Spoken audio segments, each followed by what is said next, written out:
Hola, buenas tardes. Bueno, buenas tardes a todos. Vamos a retornar con las jornadas intensivas. Hoy día va a dar la disertación el doctor González Alberto. El mismo es auxiliar letrado de la Defensoría de Juicios por Jurado de La Plata, ayudante docente en el posgrado de litigación oral penal de la UBA y capacitador e investigador del INESIP, Instituto de Estudios Compartidos de Ciencias Penales y Sociales en las áreas de reforma procesal y juicios por jurado y participación ciudadana. Los dejamos con el doctor que va a empezar la disertación y les pedimos por favor, como todas las veces, que silencien los micrófonos y que bueno, pueden interactuar a través del chat e interrumpir cuando desean hacer algún tipo de pregunta. Doctor. Bien. Bueno, muchas gracias. Buenas tardes a todos. Bueno, como les acaban de decir acá, mi nombre es Alberto González. Yo soy auxiliar letrado de una defensoría oficial que hace específicamente juicios por jurados en La Plata, o sea que la justicia provincial. Trabajo con Gladys López en la misma defensoría, ya ella dio las clases pasadas de teoría del caso. ¿Se escucha bien? Sí, sí, doctor. Y además, como también les decía, soy ayudante docente en el posgrado de litigación oral que se da en la UBA, un programa anual que se daba al menos hasta el año pasado, por la pandemia no se dio, donde una de las materias que se da justamente es el litigio en audiencias preliminares. El tema de hoy y de mañana va a ser justamente audiencias preliminares y litigio en audiencias preliminares. La modalidad que habitualmente nosotros cultivamos, practicamos, que lo hacemos tanto en posgrado de la UBA como en otros tipos de cursos, es la idea de aprender haciendo. Y por eso se les había mandado a ustedes un caso que se iba a trabajar simulando audiencia, ¿no? O trabajando sobre ese caso, por ejemplo, como ya lo hicieron para lo que es teoría la teoría del caso, que ya vieron con Gladys López. Pero al ser, primero por Zoom, y al ser tantas personas se hace muy difícil ese tipo de interacción personal, donde lo que se busca es que todos practiquen y todos empiecen a ejercitar con el cuerpo esas habilidades que usualmente las trabajamos de manera escrita, sentadas en un escritorio, mirando un monitor. El uso de la voz, el ponerse de pie, el dirigirse a un público, el saber fijar la mirada, son pequeñas habilidades que uno descubre el día que se ve en la necesidad de ejercitarlas. Pero de todas maneras, aunque no podamos practicar ese tipo de habilidades, sí me gustaría que conversemos, que ustedes me hagan todas las preguntas que tengan a medida que van surgiendo, porque tal vez es una pregunta que tienen muchos otros de los asistentes, y a partir de ese diálogo tal vez entre todos podemos buscar una respuesta, porque no es que yo estoy acá y soy el que sabe y ustedes no saben nada y vienen a aprender, no es esa la idea. Yo simplemente vengo a compartir algunas de las cosas que sé y mi experiencia. Dentro de las cosas que he podido trabajar es justamente en reformas procesales penales, porque formo parte del INESIP, del Instituto de Estudios Comparados en Ciencias Penales y Sociales, y he tenido la suerte de viajar bastante por diferentes provincias que estaban implementando justamente reformas procesales, como es el caso de ustedes, que implementan un nuevo código. Eso me ha permitido interactuar con diferentes estamentos, con jueces, con fiscales, con defensores oficiales, con defensores particulares. Y en cada uno de esos diferentes encuentros siempre surgía muchísimas dudas sobre Imagínense, se está dando una inversión copernicana de lo que es nuestra manera de trabajar. De hacerlo con el expediente en el escritorio, cada uno con su causa, sacando el escrito para que lo firme el magistrado, pero no es el caso de ustedes porque son defensores particulares, pero también por ahí trabajando para otro, o directamente poniendo la firma y dejándola en la mesa de entrada, pasamos a desempeñarnos en audiencias. Eso desde luego tiene que generar mucha ansiedad. Y es normal que eso sea así.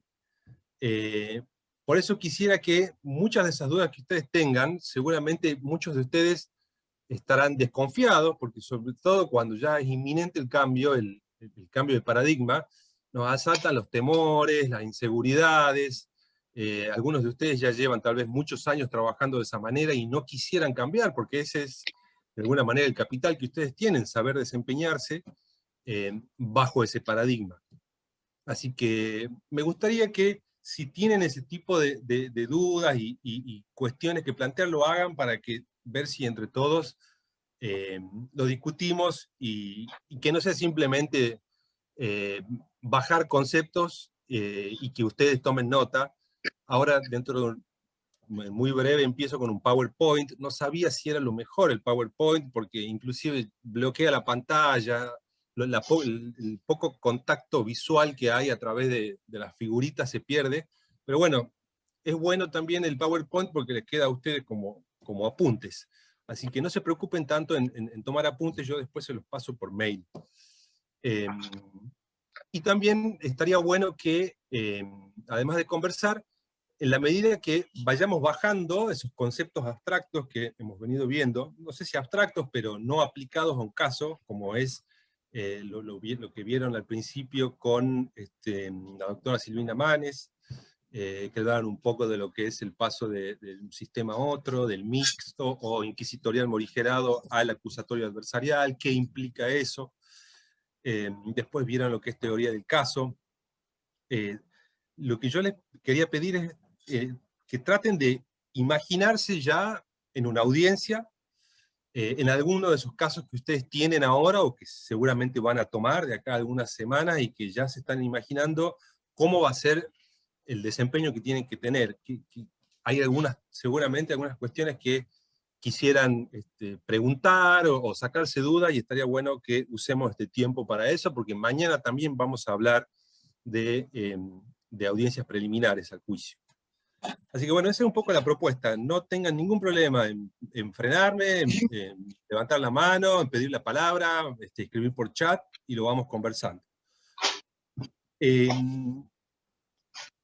Como les decía, las habilidades de ustedes no es que no sirven más y todo lo que venían haciendo de acá hasta hoy no sirve, sino que se reconvierte. Es todo lo que venían haciendo, pero en otro formato. Para eso estudiamos primero teoría del caso, ¿no? Teoría del caso, que es de alguna manera nuestra brújula. No es nada nuevo, sino que es una analítica del caso. Son pautas de análisis del caso para después poder ponerlas en la audiencia de manera narrativa, oral, ¿sí? Entonces, es como una especie de nuevo lenguaje común. Cuando nosotros vamos a una audiencia preliminar de juicio por jurados, acá en la provincia de Buenos Aires, el juez abre la audiencia y lo primero que le pregunta al juez es ¿cuál es su teoría del caso? ¿Qué le está diciendo? ¿Cuál es su caso? ¿Sí? La teoría del caso no viene a reemplazar nada de lo que nosotros veníamos haciendo, sino que lo viene a ordenar. Teoría del caso cada vez más significa un trabajo sobre la prueba, un análisis minucioso sobre la prueba.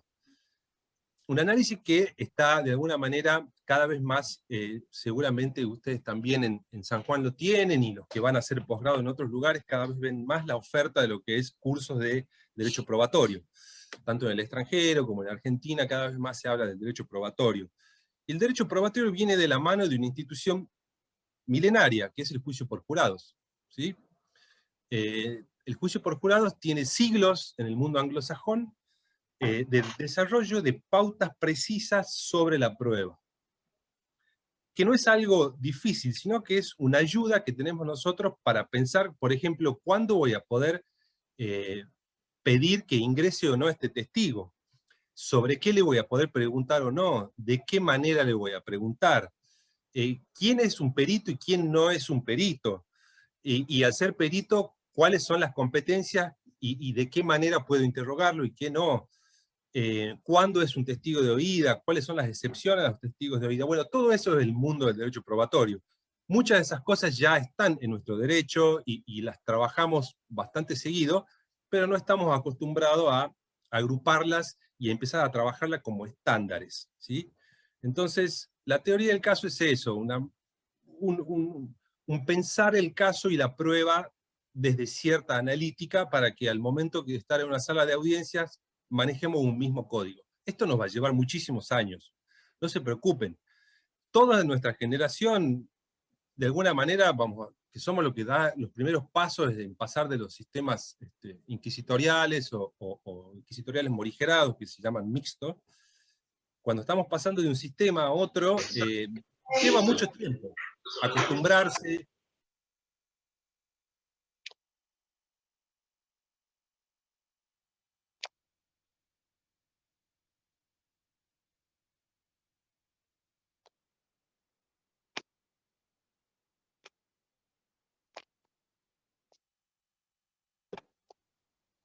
Doctor, se le cortó, cerró el micrófono. ¿Tiene cerrado el micrófono? Ahí está. Ahí Hola. está. Ahí está, ahí está. Buenísimo. Bien, no sé en qué parte me he quedado, pero decía que sepan que todos están en la situación de ustedes, ¿sí? No hay nadie que, por más que se haya capacitado, una cosa es la capacitación, otra cosa es la práctica y el desempeñarse y el aprender a leer también cuál es el ambiente en el que yo me manejo, porque a ustedes les va a tocar trabajar con diferentes jueces, diferentes fiscales, algunos más permeables a estos mecanismos y otros menos.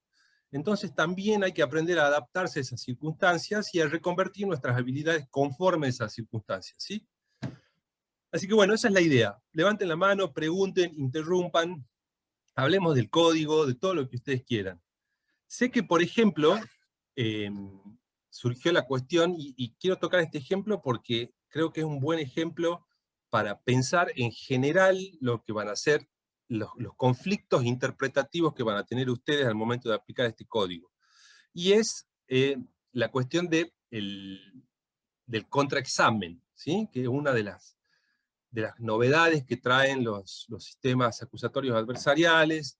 El contraexamen es la manera en que yo interrogo al testigo de la contraparte, que tiene pautas específicas, distintas a las pautas de examen del testigo propio. Hasta ahora había una sola manera de preguntar en los sistemas mixtos, que no se podía hacer preguntas sugestivas, había que empezar a preguntar, dejar al testigo que hable todo lo que sepa y después hacían preguntas según el código, primero el juez, o si no, primero el que lo propone, y después todos preguntaban y se repreguntaba. No había este instrumento de sujeción del testigo, en el caso del testigo hostil, llamado hostil porque es de la contraparte. Entonces tienen el código que introduce el contraexamen, y por otro lado dice se prohíben todas las preguntas sugestivas, capciosas, engañosas, etc. Ahí tienen un conflicto interpretativo. Como ese conflicto, un montón, muchísimos que se le van a ir suscitando a lo largo de estos años, de estos meses, donde les toque a ustedes, porque ahora ustedes ingresan en lo que se llama, lo que Binder llama, el duelo de prácticas. Entran en un verdadero duelo dos concepciones, dos maneras de entender el derecho, de entender el litigio, que es la que venimos trabajando hasta ahora, que es la escrita y secreta, la escritural, y por otro lado el sistema de audiencias. Entonces, el código de ustedes, que es un código acusatorio adversarial, pero que se ve que ahí hay rémoras, que hay restos de... a todo esto ya habrán notado que mi acento no es muy porteño, y es porque soy de Tucumán. Y cuando yo estudié en Tucumán, y hasta hace 10 años viví en Tucumán, fui a un abogado de la matrícula también, como ustedes, y de alguna manera me sigo sintiendo, al menos del sentimiento, mucho más cercano a lo que es el ejercicio de la profesión liberal que lo que es formar parte de una burocracia estatal. Ustedes tienen una libertad que no existe, o que es muy difícil lograr en el ámbito de las burocracias, porque existen una serie de cuestiones que que de alguna manera constriñen al momento del trabajo cotidiano. La garantía del defensor de contar con un abogado de confianza es tener un abogado particular. En el mundo anglosajón, la defensa oficial existe, pero la garantía por antonomasia del defensor de confianza es el defensor particular, es el que elige el imputado, el acusado.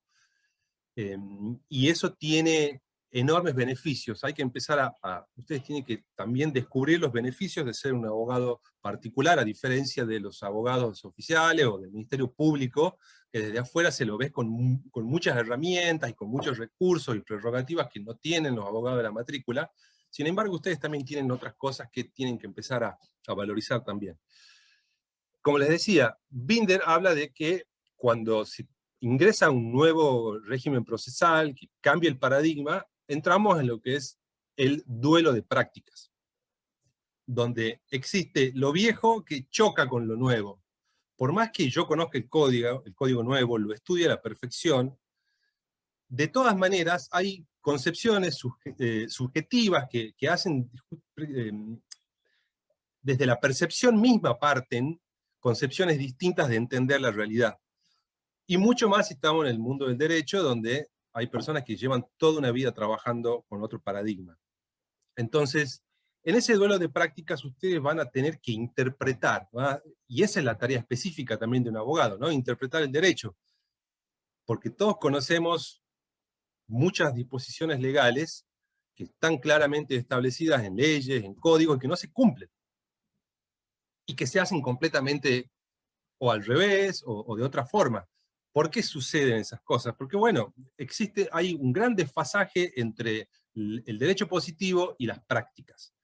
Entonces, ustedes como litigantes, de manera individual, también de manera colectiva, si quieren después podemos hablar de lo que es el litigio estratégico y el litigio colectivo, van a necesitar hacerse de estas herramientas que de alguna manera están aprendiendo, que aprendieron en las clases anteriores, de lo que implican los principios que rigen el proceso acusatorio adversarial, qué es la teoría del caso, y cómo se integra, para que al momento de hacer una interpretación de una colisión de dos normas, por ejemplo, una que dice que hay contraexamen y por otro lado lo está prohibiendo, ¿cómo hacemos para interpretar eso? ¿Sí?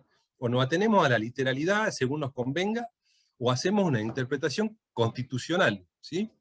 Desde que Julio Mayer, en la década de los 80 y ya antes, nos dice que el derecho procesal es derecho constitucional reglamentado, nos está dando una gran herramienta interpretativa. Cuando nosotros tenemos un código en la mano, lo que tenemos es la Constitución reglamentada para enjuiciar a una persona. ¿Y la Constitución qué dice? ¿Cuál es la pauta principal constitucional sobre el proceso penal? El juicio por jurados. Lo dice 3 veces. El juicio por jurado, todo proceso penal deberá terminar por juicio por jurado. El juicio por jurado es todo un proyecto político institucional, no es solamente una manera de juzgar antojadiza, que podría haber sido esta o la otra, sino que es todo un proyecto de los constituyentes para acabar con ese modelo de justicia colonial, que era una mecánica de gestión de intereses del monarca, ¿sí? No era un instrumento, no era una garantía para el justiciable, sino que era un instrumento del monarca para gestionar sus intereses, para intervenir en los conflictos de los particulares, ¿sí? El juicio por jurados es todo lo contrario, y es mucho más antiguo todavía que originariamente, el juicio por jurados viene de la Grecia antigua y de Roma. De ahí, con el Imperio Romano, pasa por todo Germania y llega a las Islas Británicas, de diferentes maneras, y después de 8 siglos de cultivo del juicio por jurado, tenemos el juicio por jurado como lo conocemos actualmente, que a su vez después llega a Norteamérica, donde completa de alguna manera su configuración actual. Ese origen latino, ¿sí? Es milenario, y era entendido como el derecho de todo ciudadano a ser juzgado por sus pares en su entorno cultural, ¿sí? Son 2 concepciones completamente distintas, y el constituyente, allá en 1853, dice: queremos acabar con la justicia esa de la metrópoli, escrita y secreta, de la tortura, de la Inquisición, queremos que sea una justicia republicana y democrática. Por eso la desconcentración del poder, la división entre el veredicto y la sentencia. ¿Se escucha bien? Sí. Y a partir de ahí es que tenemos que interpretar este conflicto de normas que puede llegar a surgir. Si ustedes tienen alguna de esas observaciones que puede tener el código que les llame la atención y que quieren que las discutamos, también podemos hacerlo. Pero bueno, no quería dejar de mencionar esta cuestión. De acá en adelante ustedes ingresan en lo que es un duelo de prácticas y va a requerir de ustedes una interpretación de ese código desde lo que es el paradigma constitucional que plantea el juicio por jurado y que plantea, por lo tanto, el trabajo en audiencias. ¿Sí? Y desde ahí vamos a tener que hacer una interpretación que va a llevar muchos años, que se consolida con la jurisprudencia y con las prácticas. Así que en este largo camino, tengamos siempre presente que no se hace todo de un día para otro, y lleva tiempo acostumbrarse, conocerse a uno, trabajando de esta manera, y es un proceso de aprendizaje permanente. Tienen que empezar a mirar a lo que pasa en otras provincias, en las provincias patagónicas, que están hace mucho tiempo con los códigos adversariales, lo que está pasando en Mendoza, que tiene el juicio por jurados, y hace poco también implementó el sistema de audiencias, lo que está pasando en Chaco, y en otras provincias, Entre Ríos, etcétera, que han implementado ya un sistema de audiencias, ver cómo funciona, preguntar cómo hacen ellos con las cámaras GESEL, con determinados procedimientos. Ustedes van a tener esa ventaja. Ya existen muchas provincias, ya hay muchas soluciones para ese conflicto de interpretaciones, y hay que empezar a investigar y proponer y averiguar y hacer el planteo, y que nos vaya mal, y juntarnos con otra gente y averiguar cuáles son esos problemas comunes que tiene el foro de abogados, hacer reuniones para ver si existe alguna manera en que hagan planteos colectivos, digo, cada uno en sus causas, pero hacer un litigio colectivo, un litigio estratégico, y de esa manera ir avanzando, ¿sí? Cuenten conmigo, con nosotros, después les pasamos nuestros mails para que nos escriban, estamos a completa disposición de ustedes. Bien, antes de empezar ya con lo que es las audiencias preliminares, donde también voy a hacer un pequeño repaso de estos temas, quería saber si tienen alguna pregunta o si quieren que empecemos directamente. Pregunta, acotación o lo que fuera.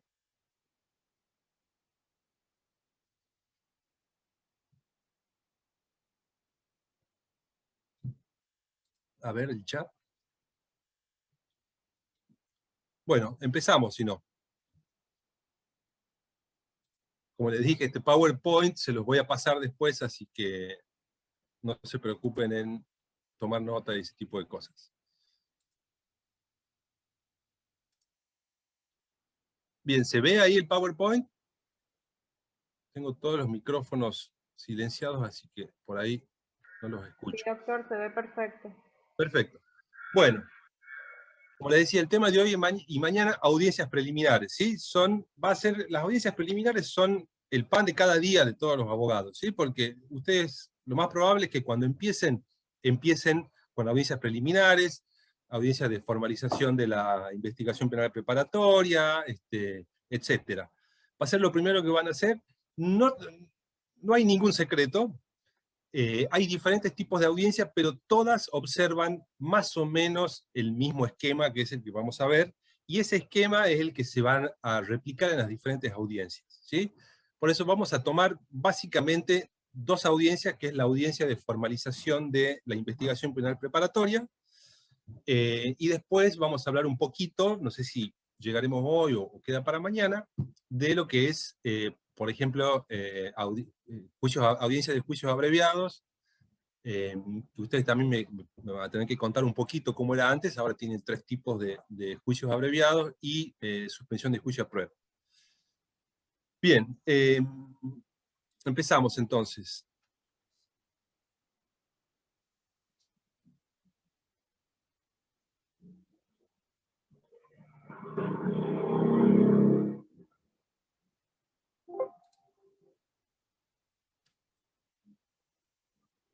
Bien, como decíamos, pasamos de un sistema escrito a un sistema completamente oral.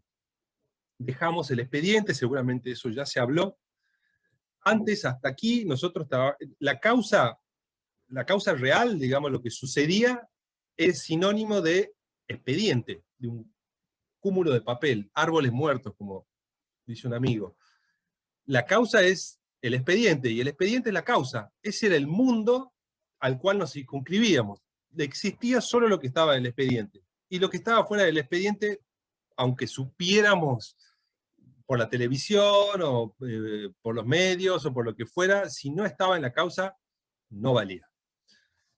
Ahora salimos de ese paradigma donde no es que el expediente en sí sea algo malo, sino que se ultra formalizó, se transformó en una especie de fetiche sacramental, donde no se podía hacer nada fuera de eso, y donde todo nuestro trabajo consistía en dejar constancia en el expediente. Y de esa manera entraba al expediente cualquier tipo de cosas.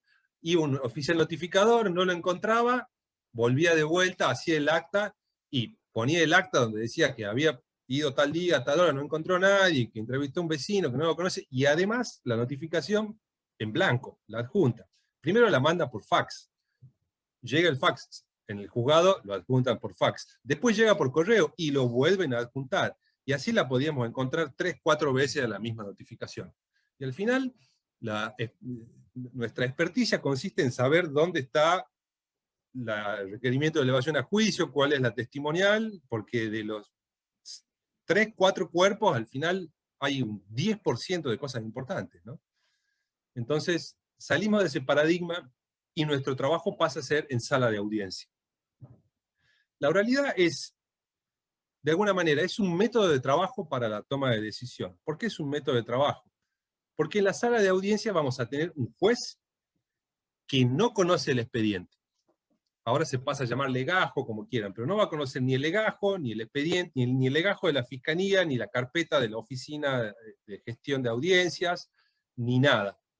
El juez está ahí jerarquizado en su rol de tercero imparcial. Y su imparcialidad va a estar garantizada porque no conozca la causa. Porque si yo conozco la causa, tomo idea, me hago mi idea de si es o no, si estaba o no estaba. Ahora, las partes van a ser los que van a informar al juez de qué es lo que traemos acá. Va a venir un fiscal y acá viene la cuestión de por qué está tan presente la cuestión de la fiscalía en el código, ¿no? A veces percibido, antes de iniciar esto, charlábamos un poco con la gente del foro, nos decía, es percibido por muchos colegas como que está desbalanceada la cancha, ¿no? Como que está inclinada, favoreciendo a la fiscalía, porque todo lo que el código habla permanentemente del Ministerio Público Fiscal y toda la fiscalía, y está bien que así sea, porque todo lo que era la actividad jurisdiccional, antes el juez investigaba y juzgaba. Ahora todo eso pasa al Ministerio Público Fiscal, y el que lleva el caso es el fiscal, el que lo sostiene es el fiscal, y el que tiene la carga de la prueba es el fiscal. Entonces, por eso también esa omnipresencia en el Código del Ministerio Público Fiscal, lo cual no quiere decir que tenga facultades excesivas, sino que ahora ellos van a ser el motor de la persecución penal del delito, y que no va a ser una persecución ciega, sino que va a ser una persecución en base a criterios que deberían fijarse anualmente, o cada 2 o cada 5 años, según la organización del Ministerio Público Fiscal, y que en base a eso se hace una persecución estratégica, no de cualquier cosa.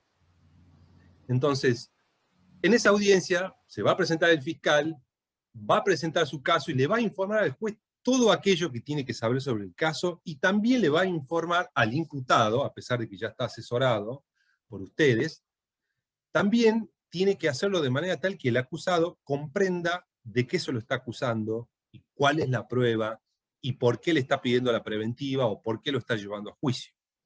Por eso es tan importante el trabajo de las partes, porque si las partes, sin el Ministerio Público Fiscal y sin la defensa, si ellos no hacen lo que les corresponde, el juez no tiene información para resolver.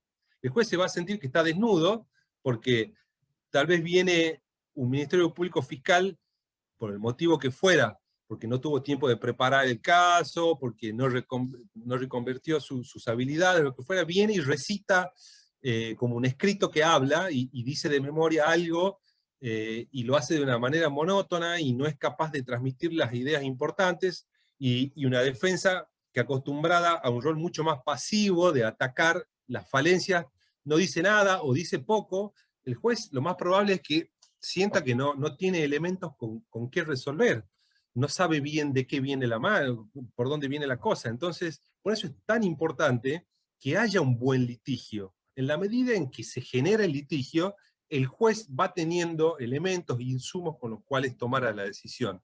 Entonces, la oralidad es ese método por el cual dos partes que están contendiendo van a aportar información en la audiencia. Y eso implica litigio, que es lo que no existe por escrito. Porque eso de que yo le corro revista al fiscal y el fiscal dice una cosa y después se le corre revista a la defensa y la defensa puede contestar lo que dice el fiscal o puede copiar y pegar cualquier otra cosa, 40 páginas de jurisprudencia, doctrina, ¿quién lee después eso? Seguramente ustedes habrán sentido alguna vez la sensación de que nadie lee su escrito, porque al final también la resolución termina siendo de otra cosa. O no necesariamente de otra cosa, pero uno tiene la sensación de que al final no se resuelve a partir de lo que yo he trabajado en mi escrito y he presentado. Mientras que el litigio, ¿por qué? Porque presenta un papel 2 semanas hasta que llega a la oficina de la defensa o hasta que le llega la notificación, va a compulsar el expediente, presenta el escrito, se resuelve a las otras 2 semanas. Eso no es litigio genuino. ¿Sí? El litigio es que cuando yo discuto con una persona, todos tenemos la experiencia de discutir con alguien, con la pareja, con un familiar, con alguien en la calle, con un compañero de trabajo, y se discuten sobre cuestiones muy puntuales. Y alguien viene y me dice, vos, ¿por qué haces tal cosa? Y yo le contesto por tal motivo, o lo que fuera, y se discuten sobre cuestiones precisas y puntuales. Bueno, el litigio de la audiencia, de las audiencias preliminares son discusiones formalizadas, ¿sí? Alguien plantea algo, el otro le contesta. El otro, a su vez, le contesta a la respuesta. Y de esa manera se va refinando y vamos llegando a la oportunidad de que el juez, que es el tercero imparcial, puede tomar una decisión. Entonces, oralidad es un método de trabajo para incorporar información, es un medio para materializar el litigio. Van a ver, tal vez ustedes tienen el sistema de audiencias en flagrancia, tengo entendido, no sé cuál es el nivel de litigio que tienen, porque, por ejemplo, en provincia de Buenos Aires me ha tocado en diferentes lugares ir a audiencias, nosotros no tenemos audiencias preliminares en provincia, salvo lo que es juicio por jurados y salvo lo que es flagrancia. Y pasaba muchas veces eso que conocemos como falsa oralidad, ¿no? Donde antes de la audiencia la fiscalía se pone a conversar con la defensa y le dice, bueno, ¿qué tenés? Y no sé qué causa es, a ver, préstame la causa, y se ponen a ver, bueno, esto es un robo con escalamiento. ¿Tiene antecedentes? No, bueno, te ofrezco el mínimo, no quiero abreviar ahora, bueno, ¿qué hacemos? Pedimos, lo dejamos para la próxima audiencia, listo. Entonces, cuando se ponen de acuerdo, después le dan rec en la computadora y empiezan como si fuera la audiencia, ponen en escena un supuesto litigio donde no hay litigio, ¿sí? Entonces, esas son distorsiones que tenemos que estar atentos porque eso no es la verdadera oralidad. Y la oralidad, como también decía, es un medio para contar una historia, ¿sí? Desde que el hombre es hombre, o sea, perdón, tal vez por el vocabulario de género, me refiero al ser humano, desde que el ser humano es ser humano, desde que tiene uso de la palabra, lo primero que hacía era contar historias, era el único vehículo con el cual contaba la humanidad para transmitir el conocimiento de una generación a otra, ¿sí? La manera en que se concebía el mundo se veía reflejado en esa mitología propia de las diferentes culturas, ¿sí?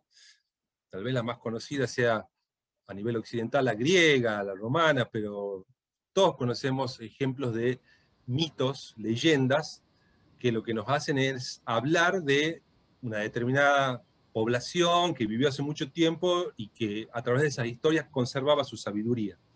Bien, todos somos vulnerables a las historias, por eso nos gusta el cine, por eso nos gustan las series, y nos gustan los chismes, nos gusta hablar por teléfono.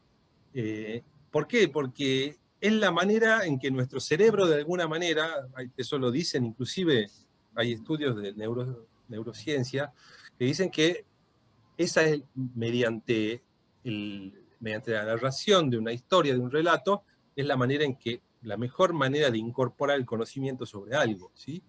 Cuando yo leo el diario, estoy leyendo narraciones, historias. Tenemos que acostumbrarnos a aprender a narrar, ¿sí? Porque eso es... Doctor, Sí, doctor, discúlpame, aprovechando y para que no nos vayamos, me gustaría hacerte una pregunta. Soy Leonardo Villalba. Leonardo, te escucho. Soy defensor particular.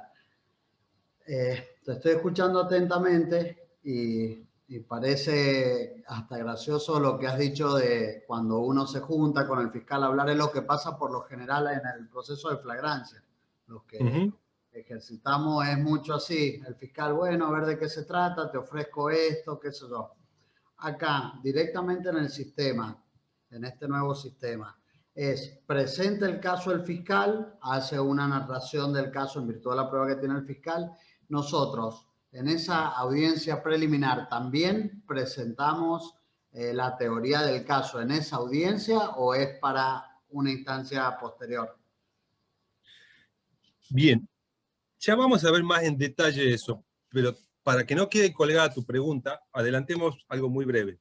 Vos estás mencionando dos cuestiones. Una es cuál es la mecánica de la audiencia, y la otra es esto de lo que yo llamo falsa oralidad, ¿sí? No está mal sentarse a discutir y a charlar con la fiscalía, en absoluto. Es más, es absolutamente necesario hacerlo, ¿sí? Ahora, el asunto es transformar las audiencias en un trámite. ¿Qué quiere decir con esto? En vez de presentar un escrito, hago una audiencia. Uno sabe que hay muchos escritos que son meras formalidades, porque yo sé que este juez, o en general, por este tipo de delito, o con esta cantidad de prueba, o como está, o como viene la mano, no me van a sobreseer, o lo van a terminar llevando a juicio sí o sí. Entonces yo hago como que presento el escrito, pido las nulidades, digo todo, y yo sé que después el resultado es el mismo que me había imaginado, y al final lo único que hice es perder el tiempo. ¿Por qué? Porque el sistema funciona así, no me permitía ir directamente a juicio. Yo hoy, con este código nuevo, si yo tengo un caso que veo que de prueba estoy complicado, y que no lo voy a poder sacar durante la etapa preliminar, puedo ir directamente a juicio. Y está bien que yo me sienta a hablar con el fiscal y le diga, mira, o que venga el fiscal y me diga, mira, esto tengo una buena causa, esta es la prueba, acá la tenés, miralo bien, te ofrezco tanto. Y nosotros, que tal vez hablamos ya con el imputado y sabemos que tiene otros testigos, o que podemos lograr un cambio de calificación, yo le digo, mira, puede ser, pero no te voy a consentir esa calificación, tengo para discutirla, tengo testigos que estoy chequeando, estoy buscando las cámaras de la calle, las voy a pedir, tengo que chequear esto, y así todo, mi defendido no quiere firmar un abreviado. Para que le pongan esa cantidad de años, prefiere ser en juicio. Bueno, listo, se sinceran las partes, y en la primera audiencia, en vez de pedir otra audiencia de preventiva para más adelante, o ver prueba para ver si consigo más prueba o no, directamente pido el juicio. Se formula la acusación y se trabaja ya directamente sobre lo que va a ser el juicio. A eso me refiero con la falsa oralidad. Yo puedo ponerme de acuerdo en cosas con la fiscalía, pero no está bueno cuando utilizamos las diferentes instancias que fija el código para poner en escena una falta de trabajo de la causa, ¿sí? A eso me refería. Eso en cuanto a las conversaciones previas. Y a lo que vos me decías de la teoría del caso, hay dos tipos de defensa, ya lo vamos a ver. Ya sé que esto ustedes lo conversaron anteriormente, y es la llamada defensa activa y la defensa pasiva.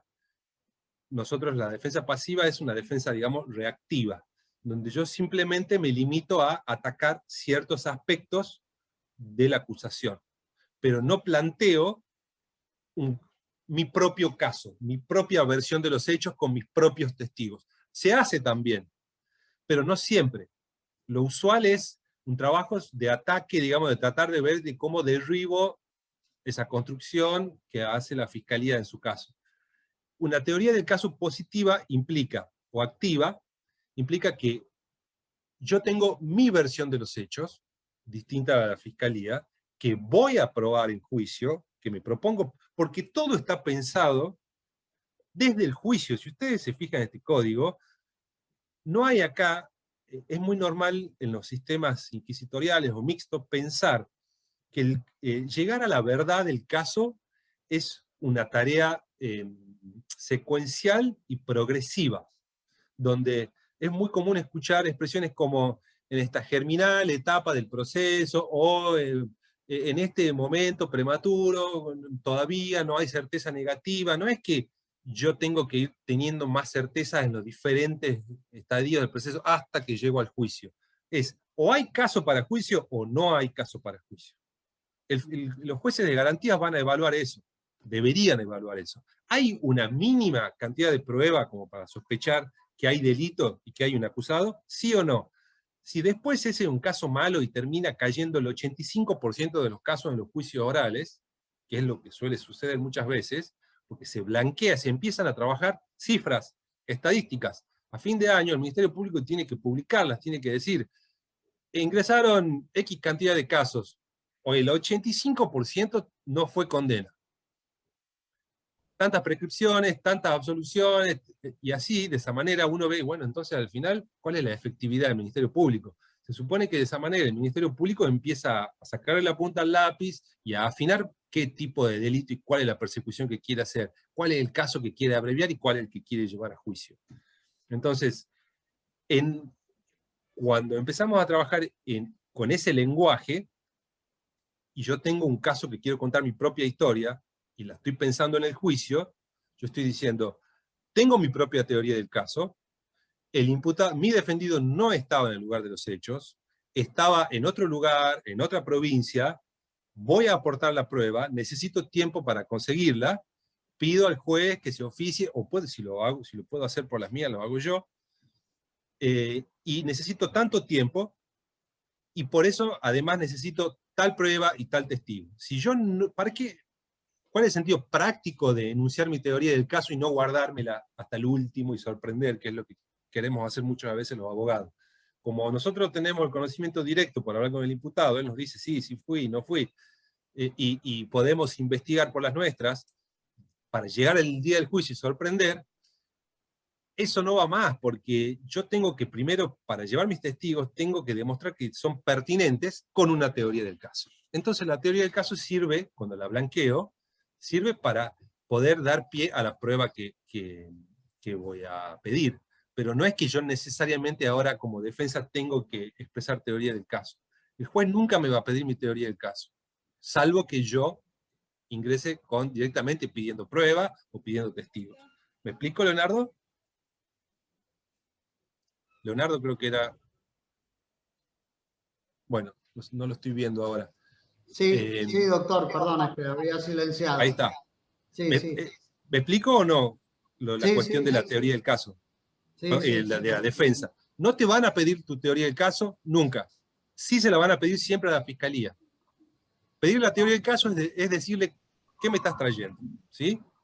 ¿Y qué me estás trayendo? Es un hecho calificado, obviamente, jurídicamente, como delito, y la prueba. Ya vamos a llegar ahí, ¿sí? Bien. Gracias. Como les decía, oralidad, método de trabajo para generar información en audiencia. Todo eso queda registrado en un CD, en un pendrive, y nos lo llevamos a la casa, le pedimos la copia, eso va a quedar ahí. Muchas veces se produce una duplicación, un sistema de actas, donde hay un fedatario, un secretario que toma acta, y al final trabajamos de nuevo para el acta. En realidad, lo importante debería ser lo que se dijo en la audiencia, y que obviamente después sale la resolución por escrito también, por más que el juez resuelva oralmente, después hay una carpeta judicial donde dice en la fecha tal, se hizo tal audiencia, y el juez resolvió tal cosa, ¿sí? No es que ya no existe más el papel, pero solamente para lo necesario. La oralidad hace posible el litigio, y además la oralidad es narrar una historia de culpabilidad o una historia de inocencia o de no culpabilidad. Tenemos que acostumbrarnos a aprender a hablar en un lenguaje llano, a hacer como hacen los periodistas, contar una noticia. Miren el impacto enorme que tiene la prensa, una noticia cualquiera, en la opinión pública, mientras que nosotros los abogados les damos cualquier escrito jurídico y quiero ver si alguna persona común la entiende. A la tercera página empieza a bostezar y chao, no termina de leerlo más. Tenemos que empezar a saber expresarnos de manera simple, contando los aspectos relevantes de nuestra historia.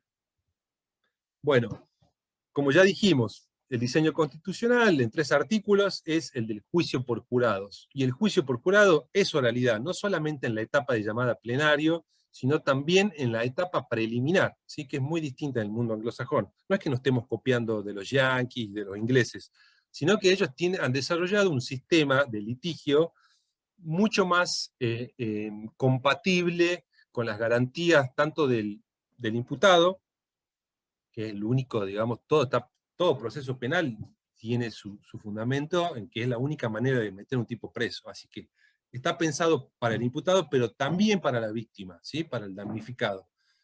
Es la mejor manera de que ellos estén presentes en la sala de audiencia, en el lugar donde se deciden los hechos, porque un proceso penal es un conflicto formalizado, es lo que nos dice siempre Binder. Ese conflicto que existe en el mundo real, en la calle, lo llevamos a la sala de audiencia y en vez de ponerlo ahí sobre un ring para que se agarren a piñas, lo que hacemos es ponerle abogado para que, mediante argumentos, se trabe la discusión y se llegue a una solución que pacifique el conflicto. Esa es la idea, absorber violencia social, no agravarla, ¿sí? Y la Convención Americana, el artículo 8.1, la Convención Americana sobre Derechos Humanos tiene 2 versiones plenamente válidas las dos, una es en inglés y la otra es en español. También está en portugués, creo ahora. Y la versión en inglés dice, toda persona, estoy traduciendo, porque en inglés es que está ahí en la filmina, every person has the right to a hearing. O sea, toda persona tiene derecho a una audiencia. Esa es la traducción correcta, es la que plantea Andrés Harfuch en su libro La Ley Comentada de Provincia de Buenos Aires sobre el juicio por jurados. En inglés, hearing es audiencia, sala de audiencia es hearing room. Y la traducción, hecha seguramente por algún abogado, como somos todos, que tiene la cabeza más formateada desde la universidad misma y desde nuestro ámbito forense, está formateado de un sistema inquisitorial o mixto, tradujo como tiene derecho a ser oída. ¿Sí? No está mal ser oída, pero es derecho a una audiencia. ¿Sí? Una audiencia que tiene todo también una fundamentación de absorción de la violencia social y de pacificación del conflicto. Porque imagínense que generalmente pasa en los sistemas escritos, nos pasa a nosotros en la defensoría, donde el imputado, no muchas veces, casi siempre, ya está en etapa de juicio y nunca vio al juez, nunca vio al juez de garantía, no vio a los jueces de cámara, no vio a los jueces del tribunal oral, no vio al fiscal, ni al fiscal de IPP de instrucción, ni al fiscal de juicio, y solo vio al defensor. Y a veces ni siquiera al defensor oficial, ve a un letrado, a un secretario. ¿Sí? Y entonces nosotros, los abogados, somos como los mensajeros de la mala noticia. Somos los culpables muchas veces de todo porque le explicamos, mira, hay una causa llevada por un fiscal que dice que vos hiciste tal cosa. Yo creo que eso no está bien, que es nulo, que lo que fuera, pero él dice eso, y el juez lo convalida, y yo presento un escrito y digo que está todo mal, y que vos tenés que estar en tu casa con tu familia, pero el juez me dice que no, y después voy a cámara, y los jueces de cámara les dan la razón al juez de instrucción.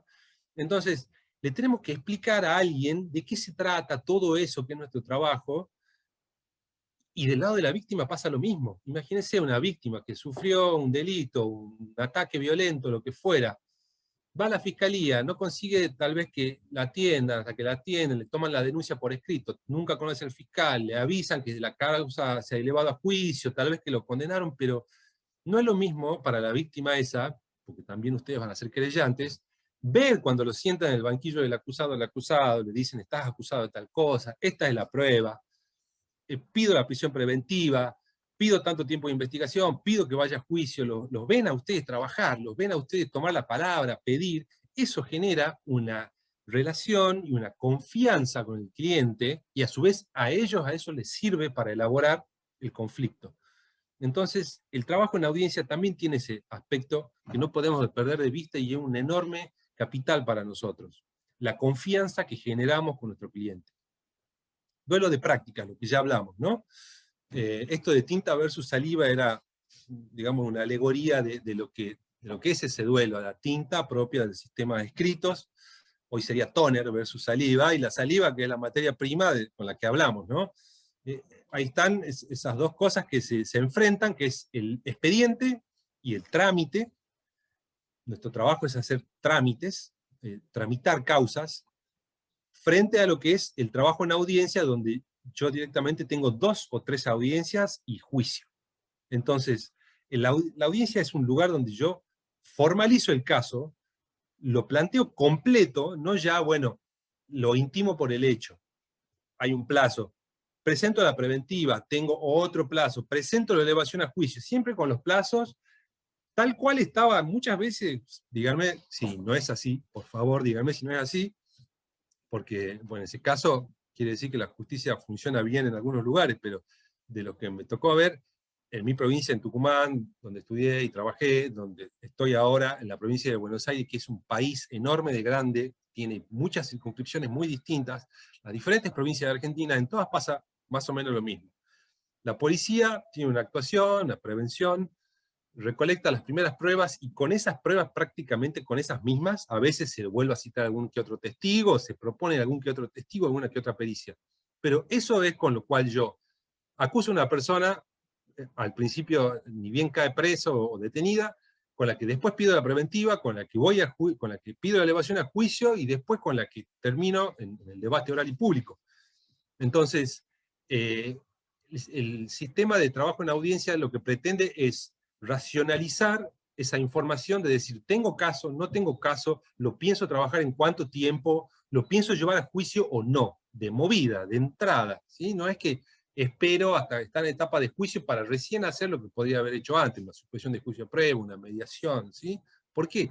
Porque los sistemas altamente ineficientes de nuestra tradición mixta o inquisitorial, procesan los conflictos no en la audiencia, sino con el paso del tiempo. No sé cómo es en San Juan, pero en Tucumán se aplicaba la ley nacional, en provincia de Buenos Aires no se aplica, de que a los 2 años una persona con preventiva tiene que salir, salvo que sea una causa compleja o gravísima. Entonces, le decían, bueno, vamos a intentar, vamos a apelar, vamos a llegar a cámara, y si no vamos a la corte, hasta tanto pasa 1 año, y ya sabe que a los 2 años se va a la casa, o firma un abreviado un poco antes, y ya tiene un beneficio. Entonces, dejamos de trabajar con esa especulación sobre el tiempo, y supuestamente lo que vamos a hacer es decir, ¿tengo un buen caso? ¿Voy a juicio o no con esta prueba y en tanto tiempo? ¿Sí? Entonces, esas 2 maneras de entender el proceso son las que se van a chocar ahora. Y ahí están ustedes, y ahí va a estar la habilidad de ustedes en hacer valer el código, en exigirle al Ministerio Público Fiscal de que les diga si de verdad tiene una causa para abreviar, porque muchas veces, como la causa sale en los diarios, sale en la televisión, no quiere, tal vez la persona no tiene antecedentes, o no es tan grave al final, en base a la prueba, el hecho, ¿y qué pasa?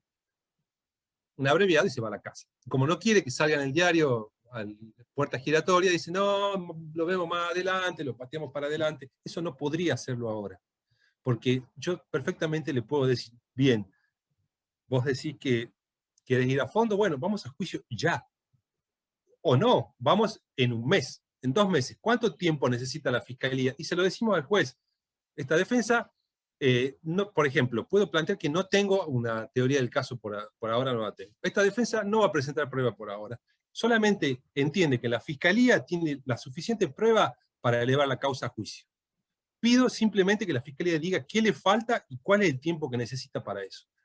Y ya de esa manera nos aseguramos al menos que en 2 meses, en 3 meses, en 6 meses, esa causa está en etapa de juicio. ¿Sí? Tiempo suficiente para yo también acomodarme en mi estrategia, en mis testigos, en lo que fuera. Entonces, esas son las 2 formas de entender el proceso que van a entrar en colisión. Y tenemos que evitar la reconfiguración inquisitorial. Pasó acá en provincia de Buenos Aires. Hace 20 años, más de 20 años, se sancionó un código como el que tienen ustedes ahora, poco más, poco menos, donde no estaba oralizada toda la instrucción, toda la IPP, pero había audiencias que sí se tenían que hacer. ¿Y qué se hacía? Nadie la quería hacer. Entonces, se fijaba la fecha de la audiencia, iban las partes, o directamente mandaban un subalterno, y decían, bueno, vengo con el escrito. Vengo en representación de la defensa, de la fiscalía, y adjunto un escrito. Listo. Y era una simulación de una audiencia donde al final yo presentaba un escrito, y a veces después directamente se renunciaba por escrito. Manifieste si va a necesitar la audiencia. Manifiesto que no es necesaria. Y el código decía audiencia. ¿Y por qué pasa eso?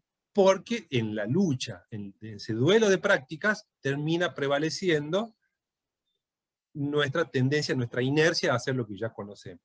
Por eso es necesario la capacitación, por eso es necesario el litigio, ¿sí? Usar el código para eso, para litigar desde esos principios de los cuales ya se habló largamente. Inmediación, concentración, publicidad, etc. Ahí viene lo otro que hablamos también, la falsa oralidad, otra manera de desvirtuar el sistema de audiencias.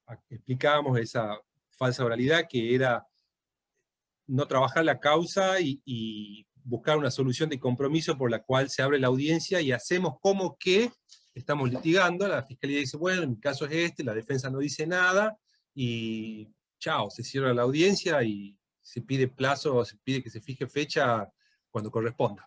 Siga según su trámite. Y así, cuando pasan los 15 días, las 2 meses, lo que fuera, tenemos una nueva audiencia y nos volvemos a encontrar con el mismo fiscal o con otro en la misma situación, porque no estamos acostumbrados a que tenemos que darle nosotros el impulso fuera del expediente y llegar a la audiencia con todo listo, ¿sí? Otra manera de falsa oralidad, que es la puesta en escena del expediente. ¿Qué es la puesta en escena del expediente? Cuando simplemente leo el escrito, o a veces lo leo directamente, agarro el escrito de elevación a juicio y voy leyendo punto por punto, y la defensa lee su memorial de agravios y después resuelve.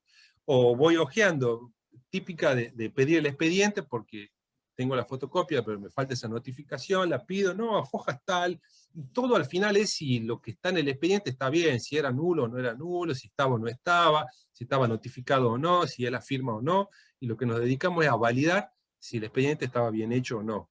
Otra manera de falsa oralidad, ¿sí? Tenemos que reconvertir nuestras habilidades para ponerlas en la sala de audiencias. Bueno, ya hablamos, el famoso conste en acta, es muy común cuando lo veo en todas las audiencias, que a pesar de que el código dice que se tiene que registrar en audio y video, y que las partes van a tener acceso a ese registro, se duplica el registro, a veces hasta se triplica, mediante actas. Entonces tengo el secretario, que a su vez toma nota de todo, hay que hablar despacio para que pueda tomar nota, y cuando se dice algo importante, que pido que conste en acta. Pero si está en el, no tiene que constar en ningún acta, ¿sí? Tenemos que, si queremos énfasis, hacer énfasis en las cosas, tenemos que aprender a trabajar en audiencias mediante pedir de nuevo la palabra, o trabajar las diferentes secuencias de un relato, con muchas preguntas, desagregar, bueno, ya vamos a llegar a esa parte. Pero todo el tiempo vamos a encontrar esta tendencia a pensar en el expediente, que tiene que quedar en el acta, que tiene que prestarnos atención el juez para tomar la decisión. ¿Cuáles son los desafíos que tenemos nosotros para trabajar en audiencias, en un sistema oral? ¿Cuáles son de alguna manera, las habilidades más importantes que tenemos que desarrollar? Alberto Binder siempre nos dice, hay 4 grandes destrezas que tenemos que tener como abogados. Saber analizar es un sinónimo de teoría del caso, ¿no? El saber analizar es ver por dónde pasa el conflicto. Porque de todo lo que es un acto típico, antijurídico y culpable, presuntamente, yo voy a atacar cierto aspecto de esa tipicidad o de la participación, no todo. No puedo estar discutiendo meses un caso que lo puedo hacer en 2 días.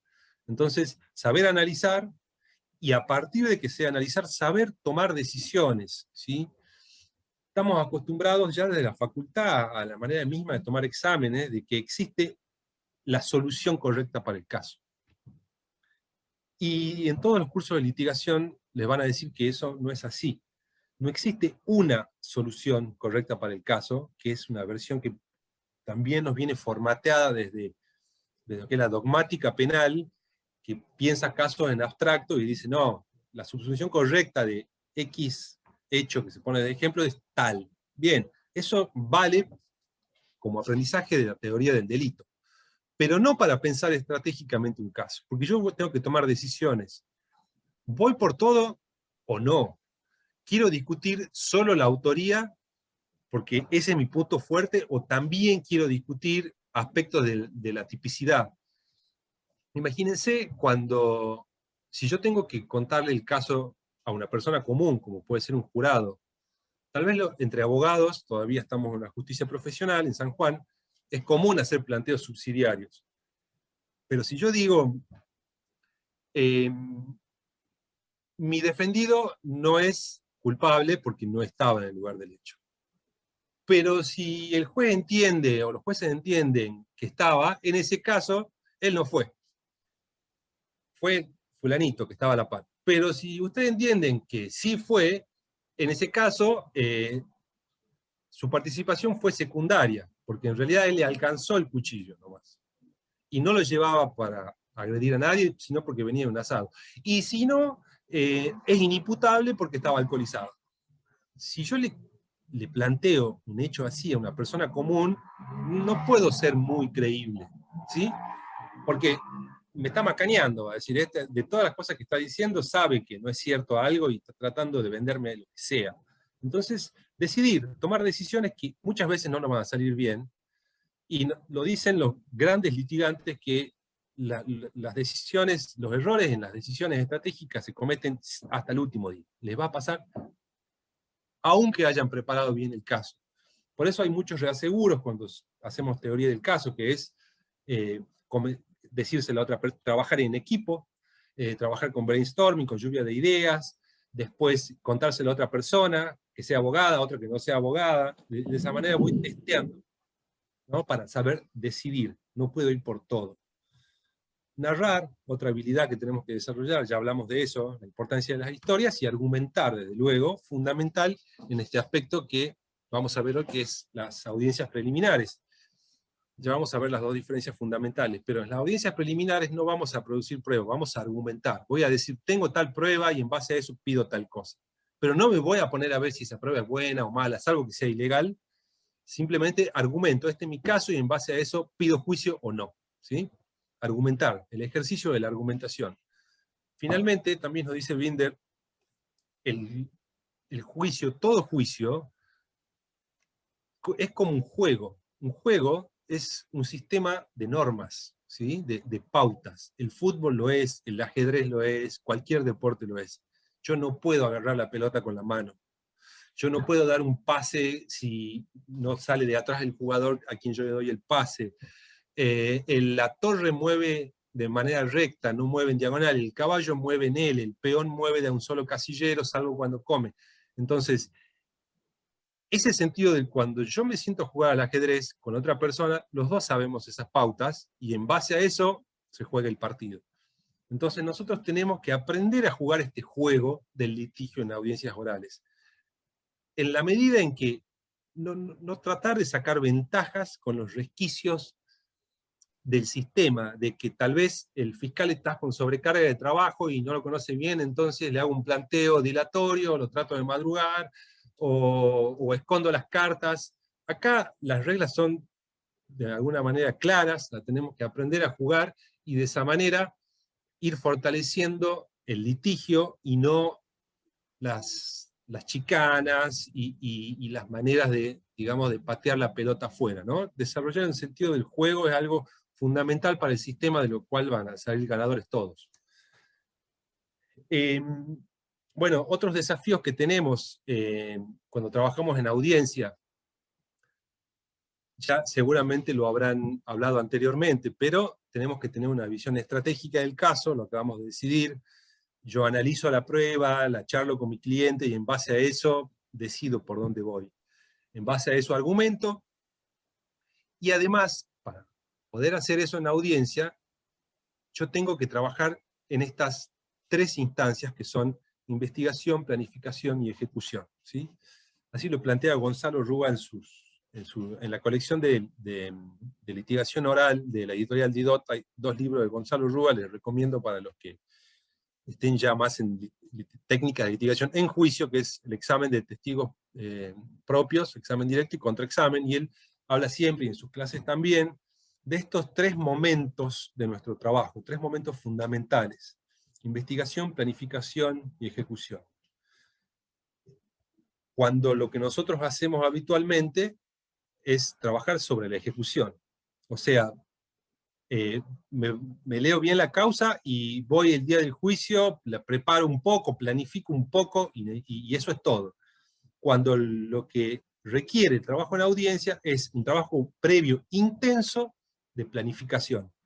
Y esa planificación necesariamente requiere hacerse en base a una investigación. Investigación no quiere decir tener un detective, ir con la lupa, sino simplemente constatar las cuestiones más básicas, ¿sí? Ver si lo que me dice mi defendido es sostenible o no, ir al lugar del hecho, hablar con esos testigos previamente a proponerlos, no trabajar a ciegas, ¿sí? No es lo mismo que mi cliente, si es el acusado, me diga, no, yo no estaba y tengo 5 testigos de que yo estaba en un asado. Bueno, listo, dame los nombres, los propongo y nunca los chequeo. Tal vez yo hablaba con esa gente y era peor proponerlos. Entonces, investigar, chequear la información, en base a eso planificar, trabajar codo a codo con el acusado, con su familia, que es la que siempre nos trae la información, y en base a eso pensar la ejecución, ¿sí? En esa investigación radica también la posibilidad de presentar teorías del caso positivas y no simplemente atacar el hecho de que la fiscalía está flojita para acreditar la materialidad o la participación, ¿sí? Producir mi propia información, trabajar en 3 planos: investigación, planificación y ejecución. La audiencia es la ejecución, pero para que me vaya bien en la audiencia tengo que haber investigado y planificado, ¿sí? Bien. Otras distorsiones que se suelen ver en las audiencias, cuando se pasa a un sistema de audiencias, ya hablamos bastante de lo que es la falsa oralidad. Otras de las 2 distorsiones más fuertes son el ritualismo y el transformar las audiencias en un mini juicio. El ritualismo es hacer las cosas. El derecho procesal penal son formas que se prescriben como indispensables y necesarias, algunas más que otras. Ahora, el asunto es cuando esas formas cobran una vida propia y no tienen ningún sentido real, práctico, y se hacen porque se hacen. Hacer un acta a pesar de que ya haya registro de audio y video, pedir que conste en acta algo que no hace falta porque ya está en el registro audiovisual, y toda otra cuestión que haga al repetir cosas que se hacen porque todo el mundo las hace así.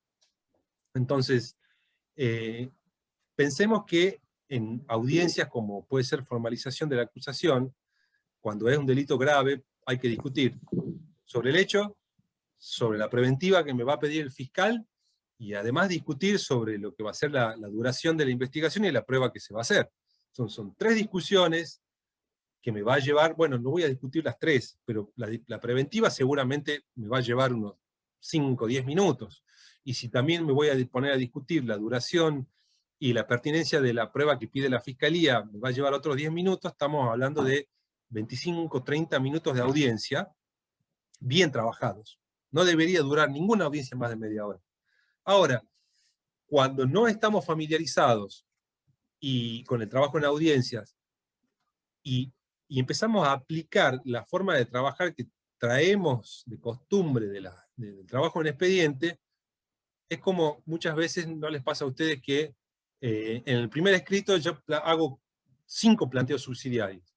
Pido una nulidad, y si no, digo que no hay suficiente prueba para esto, y si no para lo otro, y si no una morigeración. Y de esa manera son un montón de cosas, no estoy decidiendo, no estoy eligiendo qué sí y qué no, sino que además empiezo a discutir cosas que no son propias de esa audiencia. Por ahí el tomarse en serio nuestra tarea de defensores implica de que yo quiera discutir todo, como diciendo, ah, sí, así que me querés llevar a juicio por esta pequeñez, a pesar de que estás viendo que es una causa que no tiene mucha prueba, o que está floja, o lo que fuera, bueno, entonces yo te planteo nulidades, y te pido que me traigas todos los respaldos, y a esto le falta firma. Entonces, si yo me pongo a hacer todos esos planteos chiquititos en la primera audiencia, vamos a estar una hora viendo si le falta la firma, si está mal copiado el nombre y pegado de otro escrito, y eso es como una especie de mini juicio. Yo quiero plantear todo en la audiencia y que se resuelva todo ahí, y en la siguiente audiencia lo vuelvo a plantear. Entonces, de esa manera, no estamos trabajando pensando en que esto va a juicio o no, sino en, de alguna manera, obtener algún beneficio obstruyendo, ¿sí? Entonces, hay un momento para cada cosa, ya vamos a ver eso, pero no transformar cada audiencia en un mini juicio, donde yo voy y discuto todo, ¿sí? Bueno, las ventajas del trabajo en audiencia, ya hablamos un poco, es nuestra oportunidad fundamental de que nos escuche el juez. ¿Cuántas veces nos pasa que el escrito nosotros, que nos pasamos una tarde entera, una semana entera trabajando, nunca lo va a leer un juez, se lo lee un escribiente, un asistente, un relator? Entonces, acá lo tenemos al juez que nos va a escuchar, al fiscal que nos va a escuchar. Sepamos aprovechar eso, tomando buenas decisiones y utilizando bien nuestro tiempo, ¿sí? Las cosas más simples se pueden decir en 2 minutos, no más de 2 minutos. Es la oportunidad que tiene el acusado o nuestro representante, si es la víctima, si somos querellantes, de que conozca la otra parte, de que la vea sentada en el banquillo, que hay un juez y que estás tomando decisiones en nuestra causa en base a lo que estamos pidiendo, ¿sí? Eso construye confianza. Y es la oportunidad de demostrar que somos serios, ¿sí? ¿Cuál es el principal capital que tiene todo litigante? Su credibilidad. Su credibilidad. Todos nos conocemos, sobre todo cuando son provincias chicas, como puede ser el caso de San Juan, todos sabemos quién es quién, sabemos quién es leguleyo, quién es serio, quién es chicanero, y quién se toma las cosas de otra manera. Bueno, si nosotros utilizamos las herramientas de este sistema, la tergiversamos para poner palos en la rueda, para lograr otro tipo de beneficio para nuestro cliente a costa de nuestra credibilidad, eso va a tener un costo altísimo, porque los jueces ya nos van a conocer, los fiscales nos van a conocer, y nuestras palabras se devalúan, y por lo tanto la defensa de nuestro cliente. Entonces es importante construir la credibilidad de nuestra capacidad de abogados litigantes, ¿sí? Trabajando de buena fe, mostrando las cartas y haciendo las cosas como corresponde, ¿sí? Eso también es un beneficio de cuando trabajamos de manera personal, poniendo la cara. Y obviamente es un sistema mucho más veloz que lo que es un sistema escrito. Bien, ahora pasamos directamente a lo que son las audiencias preliminares. Antes, ya vamos a entrar en lo que es cada audiencia. Pequeñas aclaraciones sobre la diferencia entre una audiencia preliminar y el juicio. Esto es algo que sí tenemos que tener en cuenta, porque al principio hacemos estos cursos y es como que nos descargan un camión de información y pautas nuevas y cosas y horas de Zoom y palabras que está estudiado, que de todo lo que se dice nos queda a lo sumo un 20%. Más cuando no es un saber trabajado de manera práctica. Si yo esto después lo pongo en práctica en un juego de roles y ustedes hacen como si estuvieran en audiencia, eso se sedimenta de otra forma.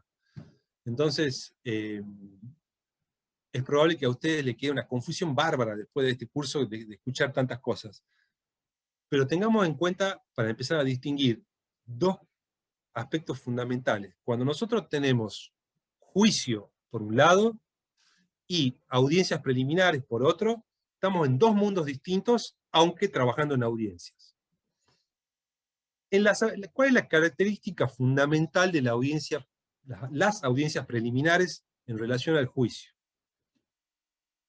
Las audiencias preliminares son argumentativas. Y el juicio, que en realidad es el fundamento mismo del sistema, se supone que todo lo que se hace es pensando en el juicio. El juicio es el lugar donde se decide finalmente las cosas. Pero por una distorsión que lleva siglos también, llevamos 5 siglos de la tradición inquisitorial, el proceso es una cosa abierta, que no sabemos cuánto dura, que dura años.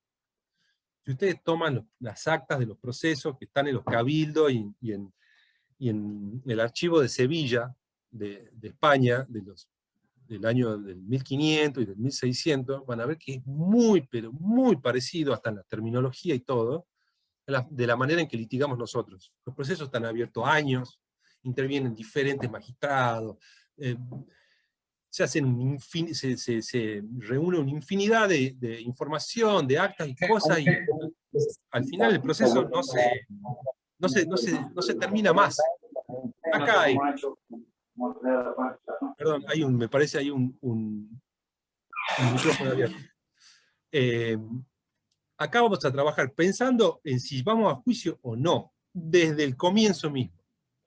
Esa tiene que ser nuestra habilidad y de la fiscalía.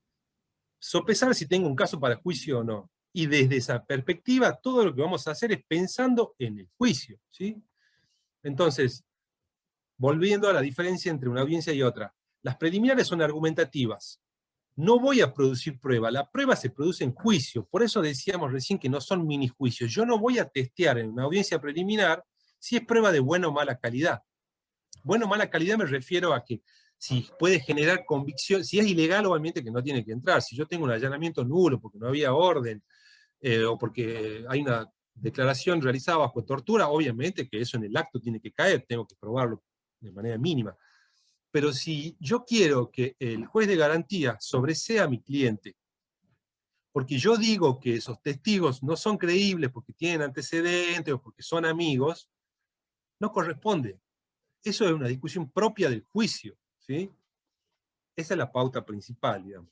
Pero a lo que voy con esto es que yo en las audiencias preliminares voy a decir qué es lo que tengo y en base a eso ver si el juez me concede si soy fiscal, si el juez le concede la preventiva o alguna cautelar, o si le da cierto plazo para investigar que necesita, o cierta prueba que necesita por orden del juez, cierto allanamiento, por ejemplo, en base a lo que yo argumento que tengo. Y la contraparte, ahí estamos nosotros los defensores, tenemos el deber de obrar de buena fe. ¿Qué quiere decir obrar de buena fe? Que yo tengo que, antes de la audiencia, tomar contacto con el legajo de la fiscalía, que vendría a ser el viejo expediente, y ver qué es lo que hay. Entonces, yo viendo qué es lo que hay, yo sé de qué está hablando el fiscal. Entonces, si el fiscal viene y me enumera que tiene 10 pruebas, y yo le digo, bueno, me puede enumerar porque la verdad que no sé bien lo que usted me está planteando. El juez, si es un juez que tiene un rol proactivo, puede que me diga, bueno, usted como defensor seguramente habrá visto la causa. Sí la vi, pero la verdad, señor juez, que yo creo que la fiscalía no tiene un caso. Está tratando de llevar adelante una causa que no tiene pie ni cabeza y quiero que me explique esas declaraciones que juntó la policía, que me explique cómo es, quién la tomó. Bueno, entonces, yo lo que estoy tratando ahí es ver si chicaneando, mediante el testeo de la calidad de esa prueba, y eso no es propio de una audiencia preliminar. Yo puedo discutir o no con el fiscal, mirá, tenés una causa floja, o esto no puede llegar muy lejos, ¿por qué no llegamos a un acuerdo, o lo que sea? Pero trabajando de buena fe. Previo a la audiencia, veo qué es lo que tiene el fiscal, si quieren pueden inclusive tener una conversación informal, y en la audiencia se argumenta, ¿sí? Es como, no voy a argumentar de que tengo una buena prueba, tiene que creerle por esto, sino que tengo X prueba con la cual en juicio voy a poder demostrar, y en base a esa prueba, que no la voy a producir ahora ni les voy a explicar ahora, sino que les digo que las tengo y la defensa sabe que las tengo porque están en el legajo y tienen la posibilidad de testearla, de llamar a los testigos, de hacer su propia entrevista, lo que fuera, y yo voy a ir a juicio. Entonces, argumento. Mientras que en juicio lo que yo hago es producir la prueba. Y la producción se hace en base a reglas muy puntuales que vamos a ver de acá a la semana que viene, que es testigos propios, se pregunta de una manera, testigo de la contraparte se pregunta de otra, peritos pregunto así, de la contraparte pregunto así, cuándo puede usar una declaración previa, cuándo no, etcétera. Cómo incorporo un objeto, un documento.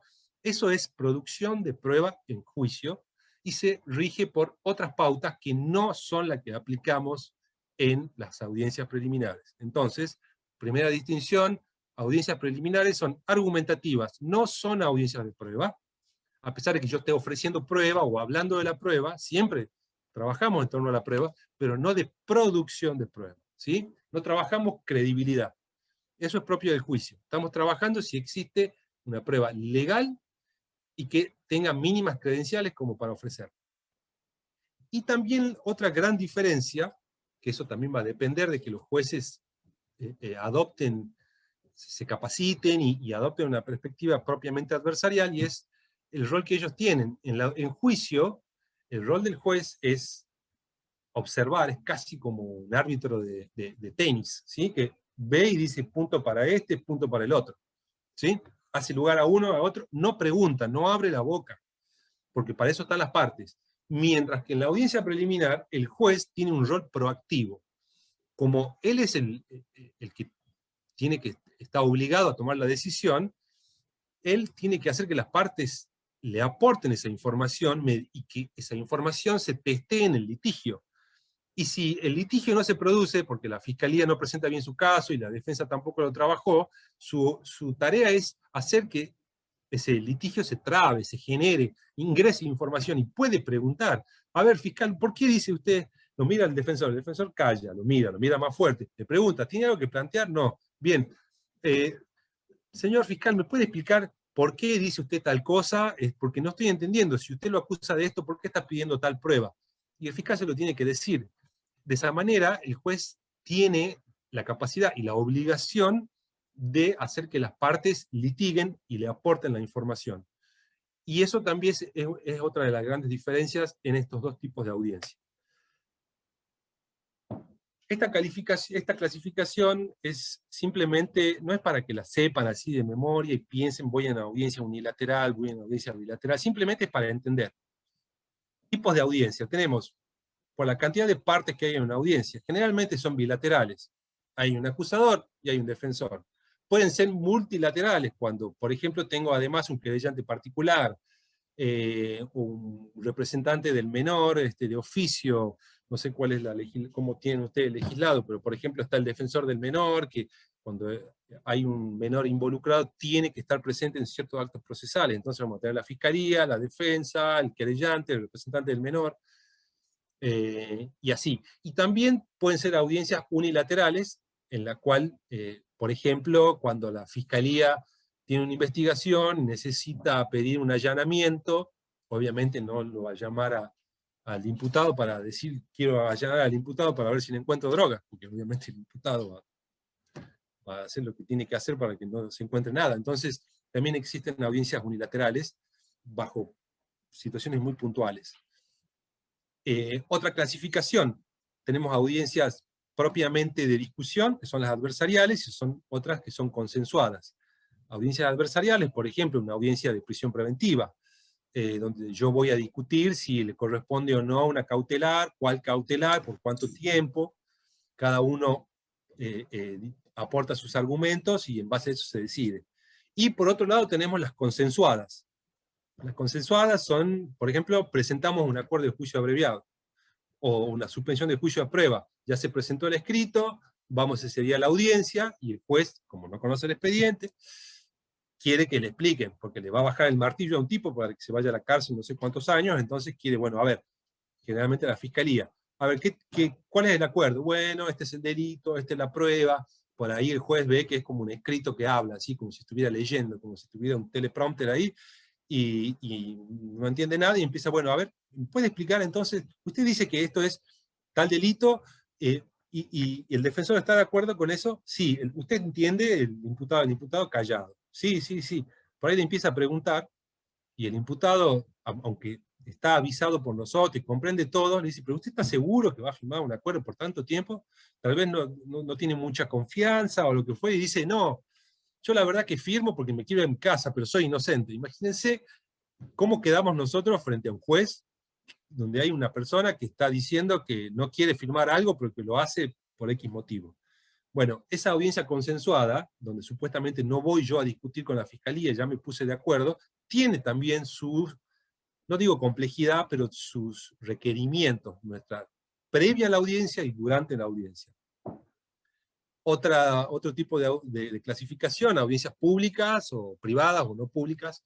Las públicas son, la regla principal es que sean audiencias públicas. Uno de los motivos fundamentales por los cuales se trabaja en audiencia es que hay un control de la ciudadanía, ¿sí? Hay un acceso irrestricto, debería ser así.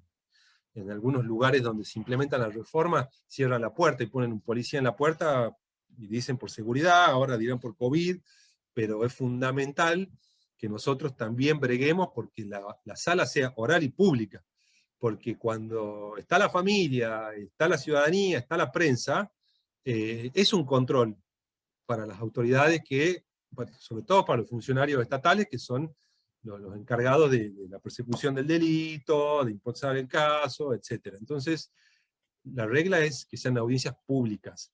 De esa manera también nos aseguramos que se distorsione la información. Nosotros vemos que, qué sé yo, estas causas de corrupción de Comodoro Pi, donde están todos estos empresarios y políticos prominentes de todo el espectro del arco político de un lado y de otro. ¿Qué sabemos nosotros de lo que pasa ahí adentro? Nada. Vemos a una persona que sube la escalerita, ahí de Comodoro Pi, en los tribunales de retiro, y después la vemos que baja de la escalerita y se sube un auto. Mientras que cuando hay audiencias, y después sabe la prensa, obviamente, la única manera que sepamos lo que pasa es la prensa, que es la misma gente que está adentro que le dice, no, pasó tal cosa, pasó tal otra. Y así se produce la desinformación muchas veces, porque las fuentes, bueno, hay fuentes de todo tipo. Mientras que si es oral y público, y está la prensa, y ve lo que dice el fiscal, y ve cómo resuelve el juez, es muy distinto, ¿sí? No, es mucho más difícil tergiversar la información, desinformar. Pero va a haber audiencias que no son públicas, por ejemplo, delitos sexuales, donde están involucrados menores, cuestiones muy sensibles, o donde se ventilan investigaciones tal vez de trata de personas, de tráfico de drogas, que no es una competencia provincial, pero por ejemplo, ese tipo de audiencias fundadamente se puede pedir que no sean públicas y se restringe el acceso, ya sea de la prensa o del público o de lo que fuera. También es un tema a trabajar, nuevas posibilidades que tenemos para explorar. Y otra clasificación es audiencias de un solo propósito o multipropósito. Por ejemplo, casi todas las audiencias son multipropósito, salvo cuando yo, por ejemplo, pido una audiencia para un juicio abreviado, voy simplemente a discutir eso, o de suspensión de juicio a prueba, pero una audiencia de formalización de la IPP, yo discuto varias cosas, e inclusive puedo ahí mismo firmar un abreviado. Entonces, multipropósito quiere decir que están pensadas para resolver el caso o para plantear todas aquellas cuestiones que sean importantes, tener resueltas, y no perder el tiempo presentando escritos, pidiendo nueva audiencia. Yo ahí mismo, cuando ya sé algo, por ejemplo, voy a discutir la prisión preventiva, y tengo testigos, pero pido que se lo tome a la testimonial de tal manera, y que luego la audiencia sea de manera no pública, y que venga esa persona a todo evento. Bueno, puedo plantear todo eso en la audiencia, y puede resolverse ahí mismo aprovechando esa circunstancia, y no presentar escritos de a uno, y se va resolviendo, y se corre vista, y tardamos un montón de tiempo. Así que bueno, una clasificación simplemente para entenderla, pero no se pongan mucho con esto. ¿Cuál es el rol genérico de las partes en las audiencias preliminares? Básicamente, realizar los planteos de manera concreta, simple, clara. Planteos informados, esto quiere decir que yo narro mi historia, digo cuál es mi caso, y a su vez voy diciendo cuál es la prueba con la que cuento. Aporto simplemente aquella información indispensable para el juez, ni más ni menos que eso. Para lo cual, como decíamos, investigación, planificación y ejecución. Planifico mi audiencia, me quiero enfocar en esto, lo otro no lo voy a discutir, no lo voy a plantear, entonces me concentro en eso y le aporto información al juez sobre ese aspecto que quiero que él mire y preste atención y resuelva, ¿sí? planificar. Para eso, teoría del caso, ya la trabajaron en clases anteriores, saber analizar y tomar decisiones. Contar con todos los respaldos de información, esto se repite siempre. Quien no trabaje más con el expediente, no quiere decir que yo no tengo respaldo de mi información, ¿sí? Porque tanto el fiscal como nosotros, al momento de argumentar, de decir, tengo un caso, es este, y esta es la prueba, puede que del otro lado me digan,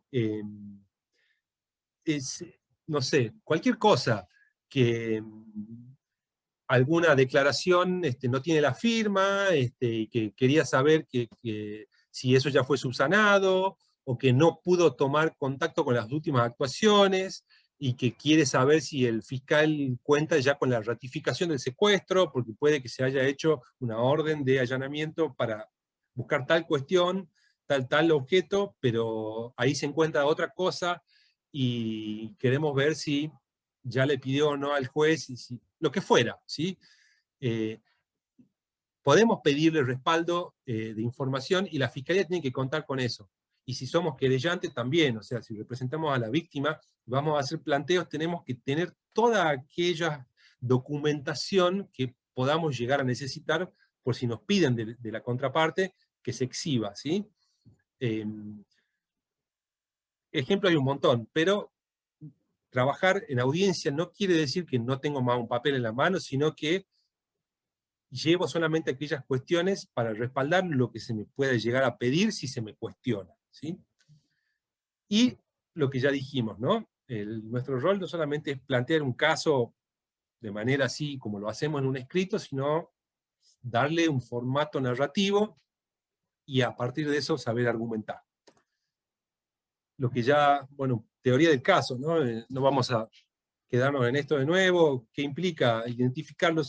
De alguna manera son tres ejes. Cuando hablamos de teoría del caso dividimos en tres ejes: el eje jurídico, el eje fáctico y el eje probatorio. Van juntos las tres cosas, pero el separarlas nos ayuda a analizarlas de manera aislada, y después, al volverlas a ver juntos, vemos por dónde pasa el conflicto, cuáles son los nudos de la discusión.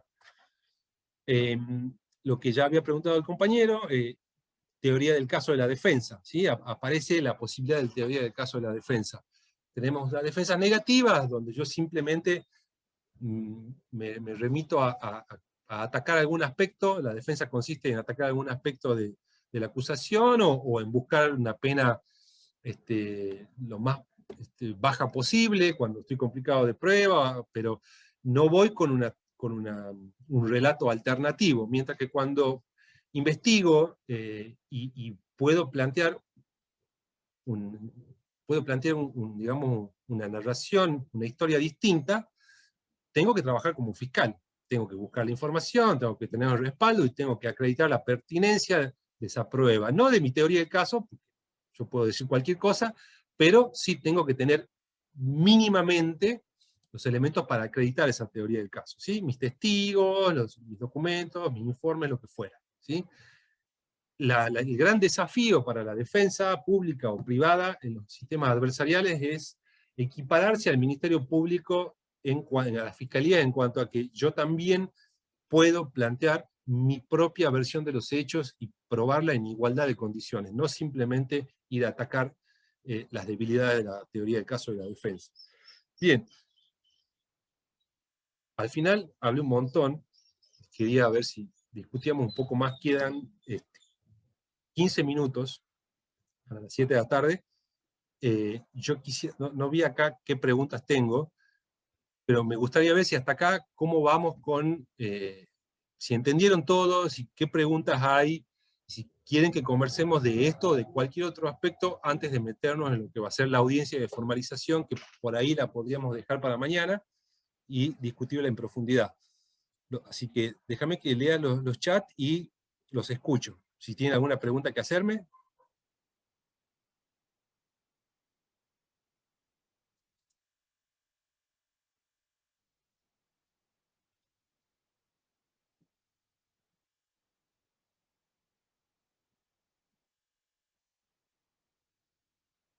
A ver, acá tengo una doctora, Dorita Aguiar. ¿Está la doctora Aguiar?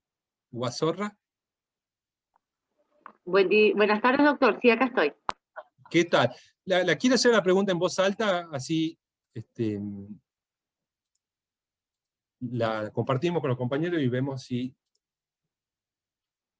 entre todos la pensamos. La escucho.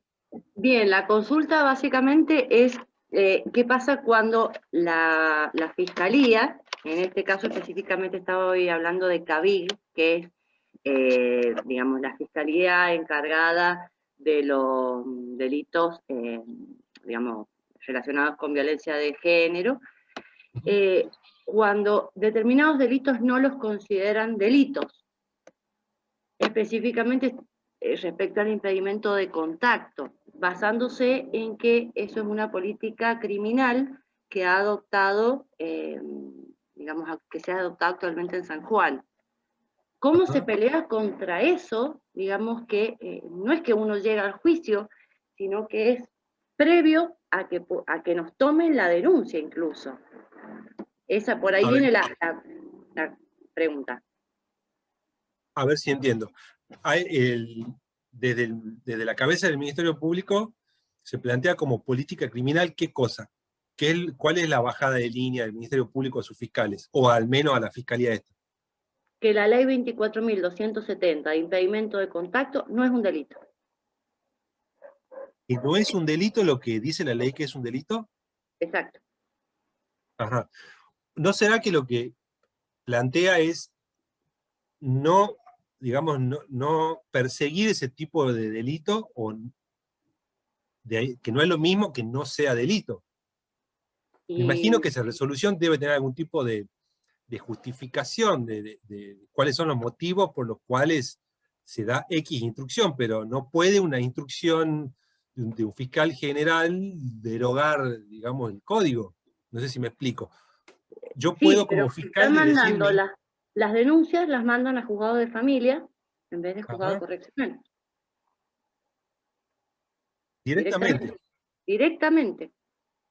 Y usted me imagino que tiene que representar una víctima de ese caso. Exactamente. Que el Bien. problema es que las víctimas en estos casos son papás, son hombres, generalmente. Claro, claro. O sea, ingresa una denuncia y ellos la mandan directamente al juzgado de familia. ¿El juzgado de familia qué dice?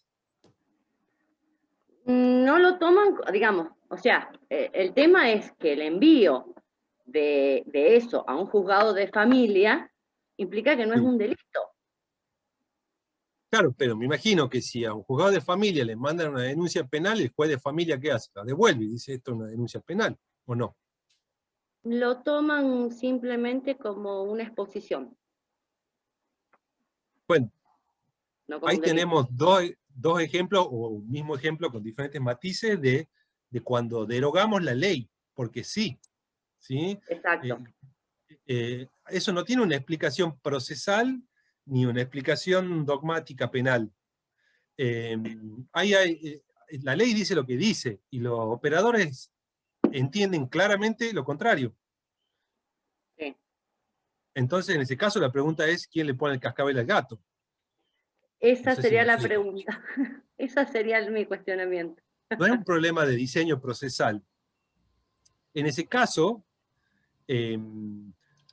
porque, a ver, la fiscalía la manda directamente a la denuncia al juzgado de familia. Pensemos, no sé, por eso les digo de pensar, lo pensemos entre todos. Ahora, ¿en qué cambiaría eso en un sistema de audiencias? Nunca se fijaría una fecha de audiencia, puede ser, ¿no es cierto? Exacto. Nunca se ordenaría una detención.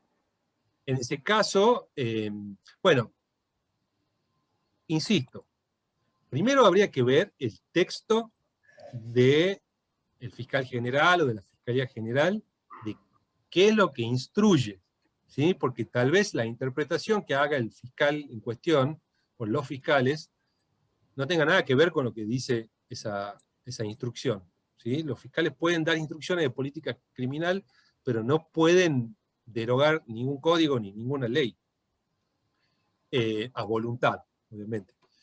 Le Un hago una fiscal podría decir, consulta, doctor. Creo ¿Cómo? que son dos cosas distintas, Le doctor. hago una consulta con respecto a ese tema de la A ver, política sí, vamos de a criminal. uno. Sí, lo escucho. Bueno, dado el caso que está planteando ahí la doctora bien, Dorita Aguiar, ¿cómo podemos exigir nosotros como defensores bien, particulares que esa política criminal tenga al menos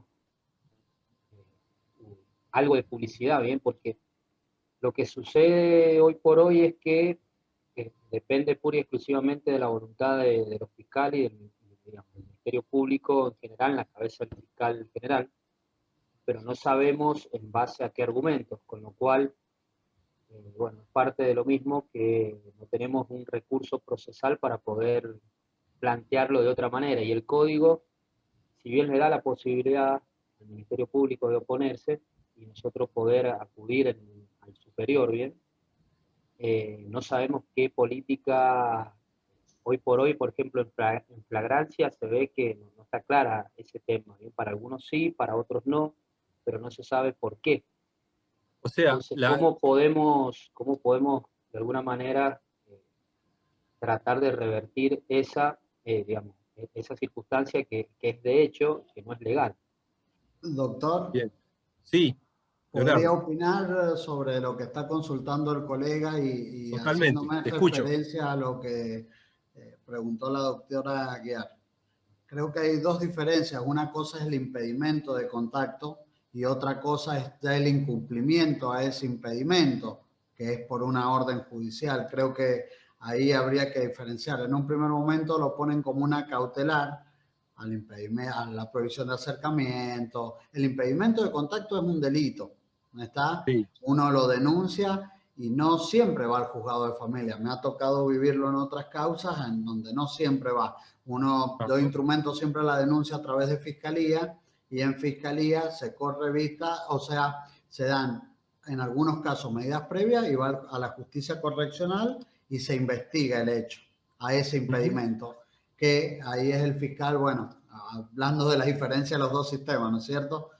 sí, Creo que son dos diferencias entre eso, entre lo que es el impedimento de contacto como denuncia en sí, y hay que ver si había como contraposición un oficio judicial de prohibición de acercamiento. Por lo general se dan esas vicisitudes cuando uno plantea denunciarse, nunca son notificadas a la persona en forma personal y todo.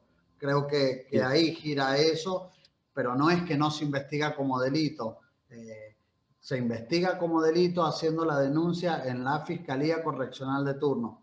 Por lo menos de mi experiencia, lo que me ha tocado vivir, siempre se ha instrumentado como delito, hasta incluso con este nuevo cuerpo que es CAVIC, que se está investigando. Lo que es política criminal, nos ha tocado a la mayoría de los defensores particulares vivir lo que dice el doctor Rivero, que la Fiscalía acá es omnipotente.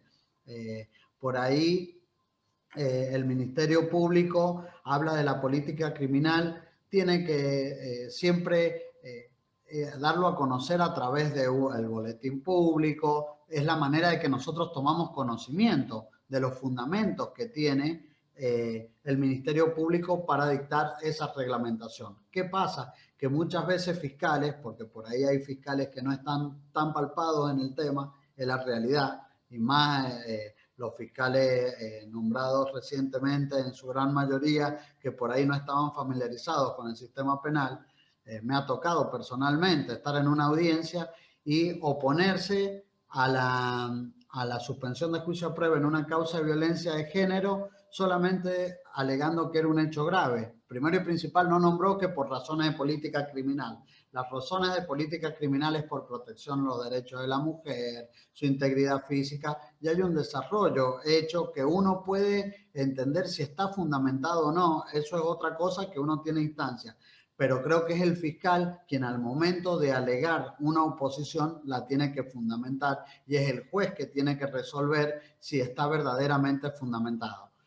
Nos ha tocado en una causa que ha tomado mucha trascendencia acá en San Juan con el tema de los incumplimientos, el incumplimiento de distanciamiento, de fiestas clandestinas, todos, y estamos en una causa que en la que particularmente participo y estoy esperando con ansias qué va a dictaminar, qué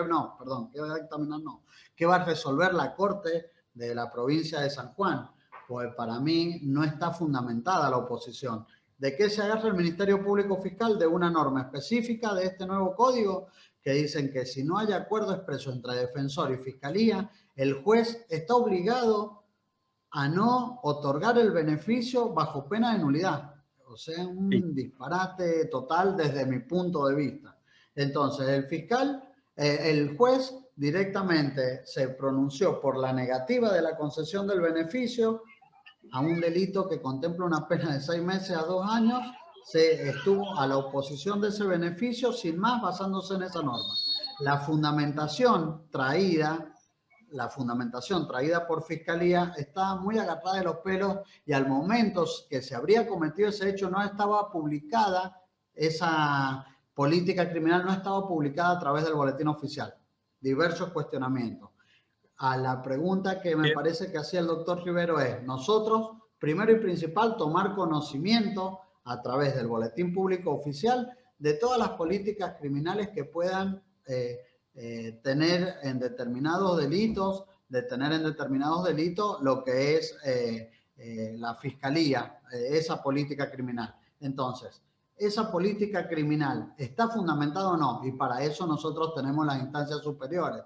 Nada más que, me da pena decirlo, pero nosotros los defensores por ahí no agotamos todos los remedios y todos los recursos judiciales que tenemos para poder llegar a una verdad, o sea, a una resolución que sea fundamentada. Para mí es descabellado las resoluciones que nos estamos topando hoy por hoy con Fiscalía y con flagrancia, perdón, y es a lo que le temo en este sistema acusatorio en el cual la Fiscalía toma un protagonismo muy grande y es en la cual nosotros vamos a tener que estar preparados para poder rebatir esos fundamentos, más cuando hablan de política criminal. Bien, muchas cosas ahí han surgido, pero tratemos de circunscribirnos a la pregunta inicial. Evidentemente hay matices, la experiencia de la doctora, por ahí con la víctima es una, y por ahí la experiencia de otros abogados es otra.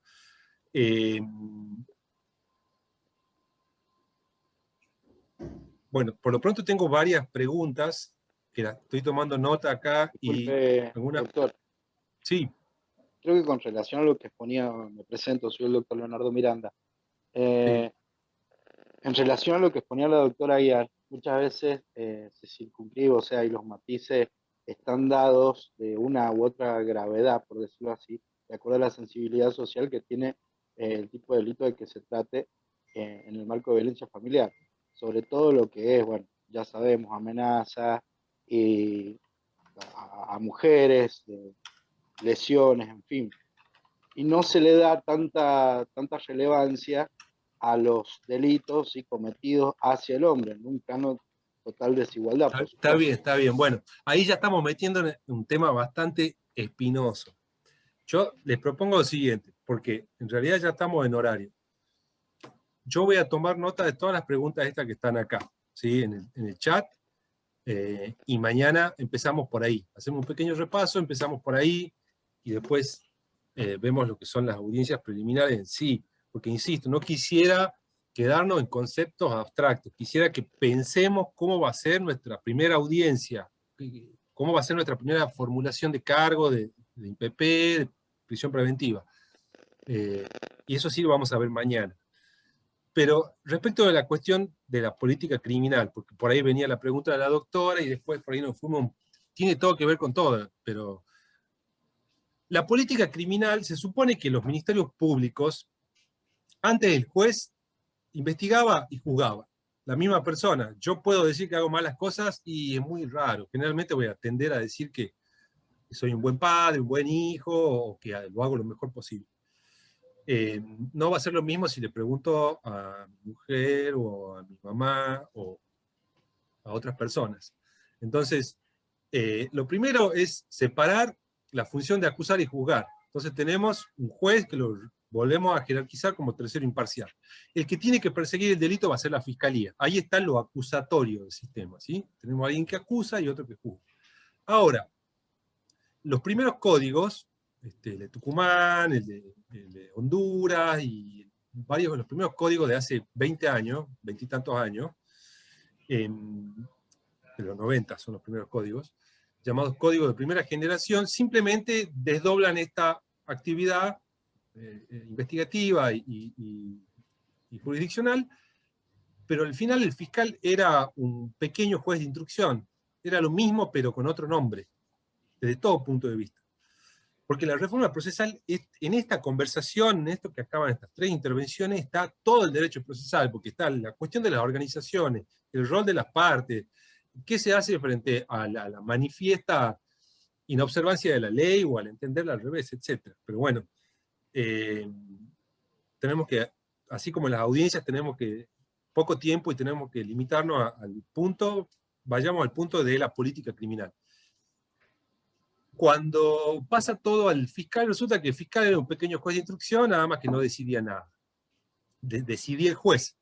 Pero el juez seguía teniendo las mismas pautas de persecución del delito que antes. Supuestamente un sistema de persecución total, porque el principio que está en el Código Penal, que no tendría que estar en el Código Penal, eso ya también está zanjado desde el punto de vista doctrinario. ¿Cuál es el régimen de la acción? Es una potestad de los estados provinciales. Y como lo metieron en el Código Penal, bueno, el Código Penal es ley nacional y manda a perseguir todos los delitos de oficio. Entonces, ni bien nos sinceramos, nos damos cuenta que no solo no se persiguen todos los delitos de oficio, sino que se persiguen unos pocos delitos, y que esos pocos delitos existe la llamada selectividad y a su vez la ineficacia. ¿Sí? Cuando empezamos a medir el sistema, decimos, bueno, ¿cuántos ingresan por año? ¿Cuántos se cierran por año? ¿Cuánto tarda un proceso en promedio? ¿Y cuál es la tasa de éxito? Porque si tengo a alguien que investiga y al final el 80%, 70% o lo que fuera termina en la nada, tengo un sistema que es una mera formalidad. Entonces, dicen, bueno, hay que sincerarse, como es en los países, muchos países del mundo que toman en serio la persecución penal. Dicen, bueno, midamos y tengamos pautas de persecución del delito que prioricen ciertas conflictividades y otras no. Porque también tenemos el problema de la inflación penal, que es que para cambiar en la realidad metemos más delitos en el Código Penal, como si fuera que de esa manera se va a acabar la violencia de género, se va a acabar la trata de personas, el tráfico de drogas, el uso de armas, y ya sabemos que no es así. ¿Sí? No es que el criminal, entre comillas, va con el código en la mano, motivándose en la norma. No, nos conviene estafar porque tiene menos pena. No. Entonces, las políticas criminales se supone que son pautas que da el encargado del diseño estratégico, y lo hace mediante un mecanismo transparente que puede conocer todo el mundo. Entonces, eso se manifiesta, por ejemplo, en las causas de violencia de género.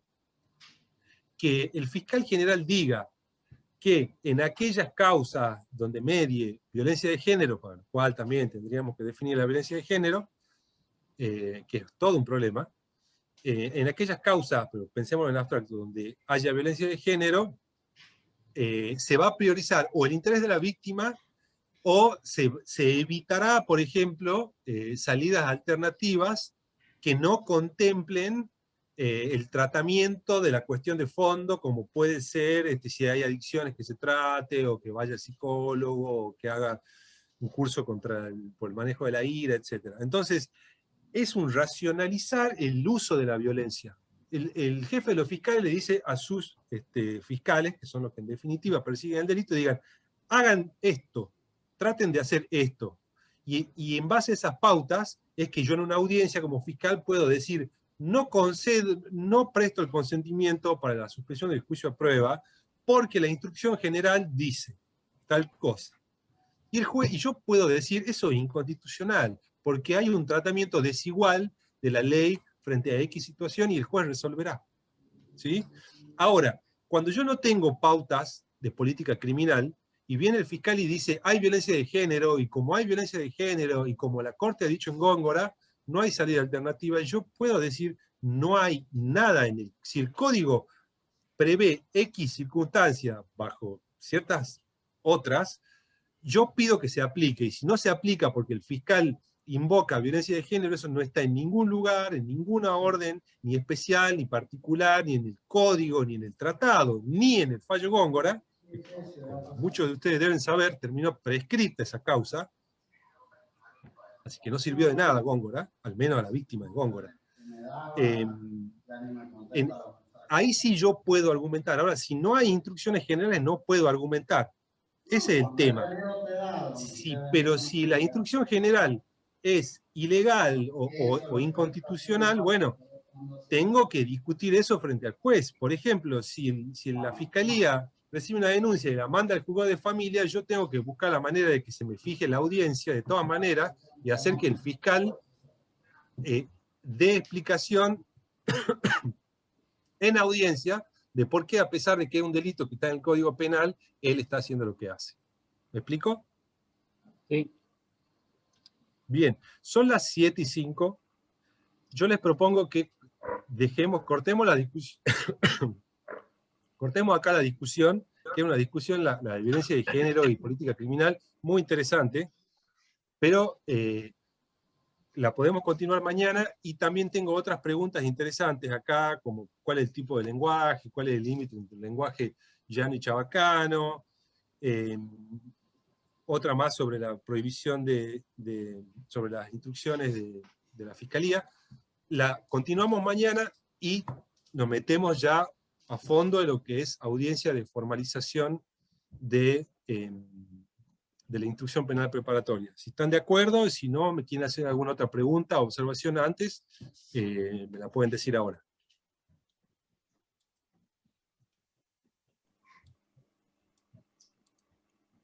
No, seguiríamos entonces mañana, doctor. Perfecto. Bien, y les pido que las dudas que les pueda haber surgido, que no las hayan planteado ya, que las anoten y me las planteen mañana directamente y conversamos. Yo quería hacer una hora de exposición o una hora de discusión, y al final ya ven. ¿Qué pasa ahí? No he planificado bien, porque si lo hubiese hecho bien, y tal vez me hubiese tomado más de tiempo, si bien es cierto, una clase no puede ser, tiene que haber un cierto feedback, yo voy viendo en base a lo que es el auditorio, en este caso no he planificado bien. Eso le va a pasar a ustedes en las audiencias. Acá tengo el reloj, no lo tengo en la muñeca, era para estar mirándolo, y sin embargo, empecemos a trabajar con el reloj, porque si no en la audiencia vamos a estar 2-3 horas para la cuestión que tendría que haber sido 15 minutos, así que mea culpa, soy el primero en reconocerlo.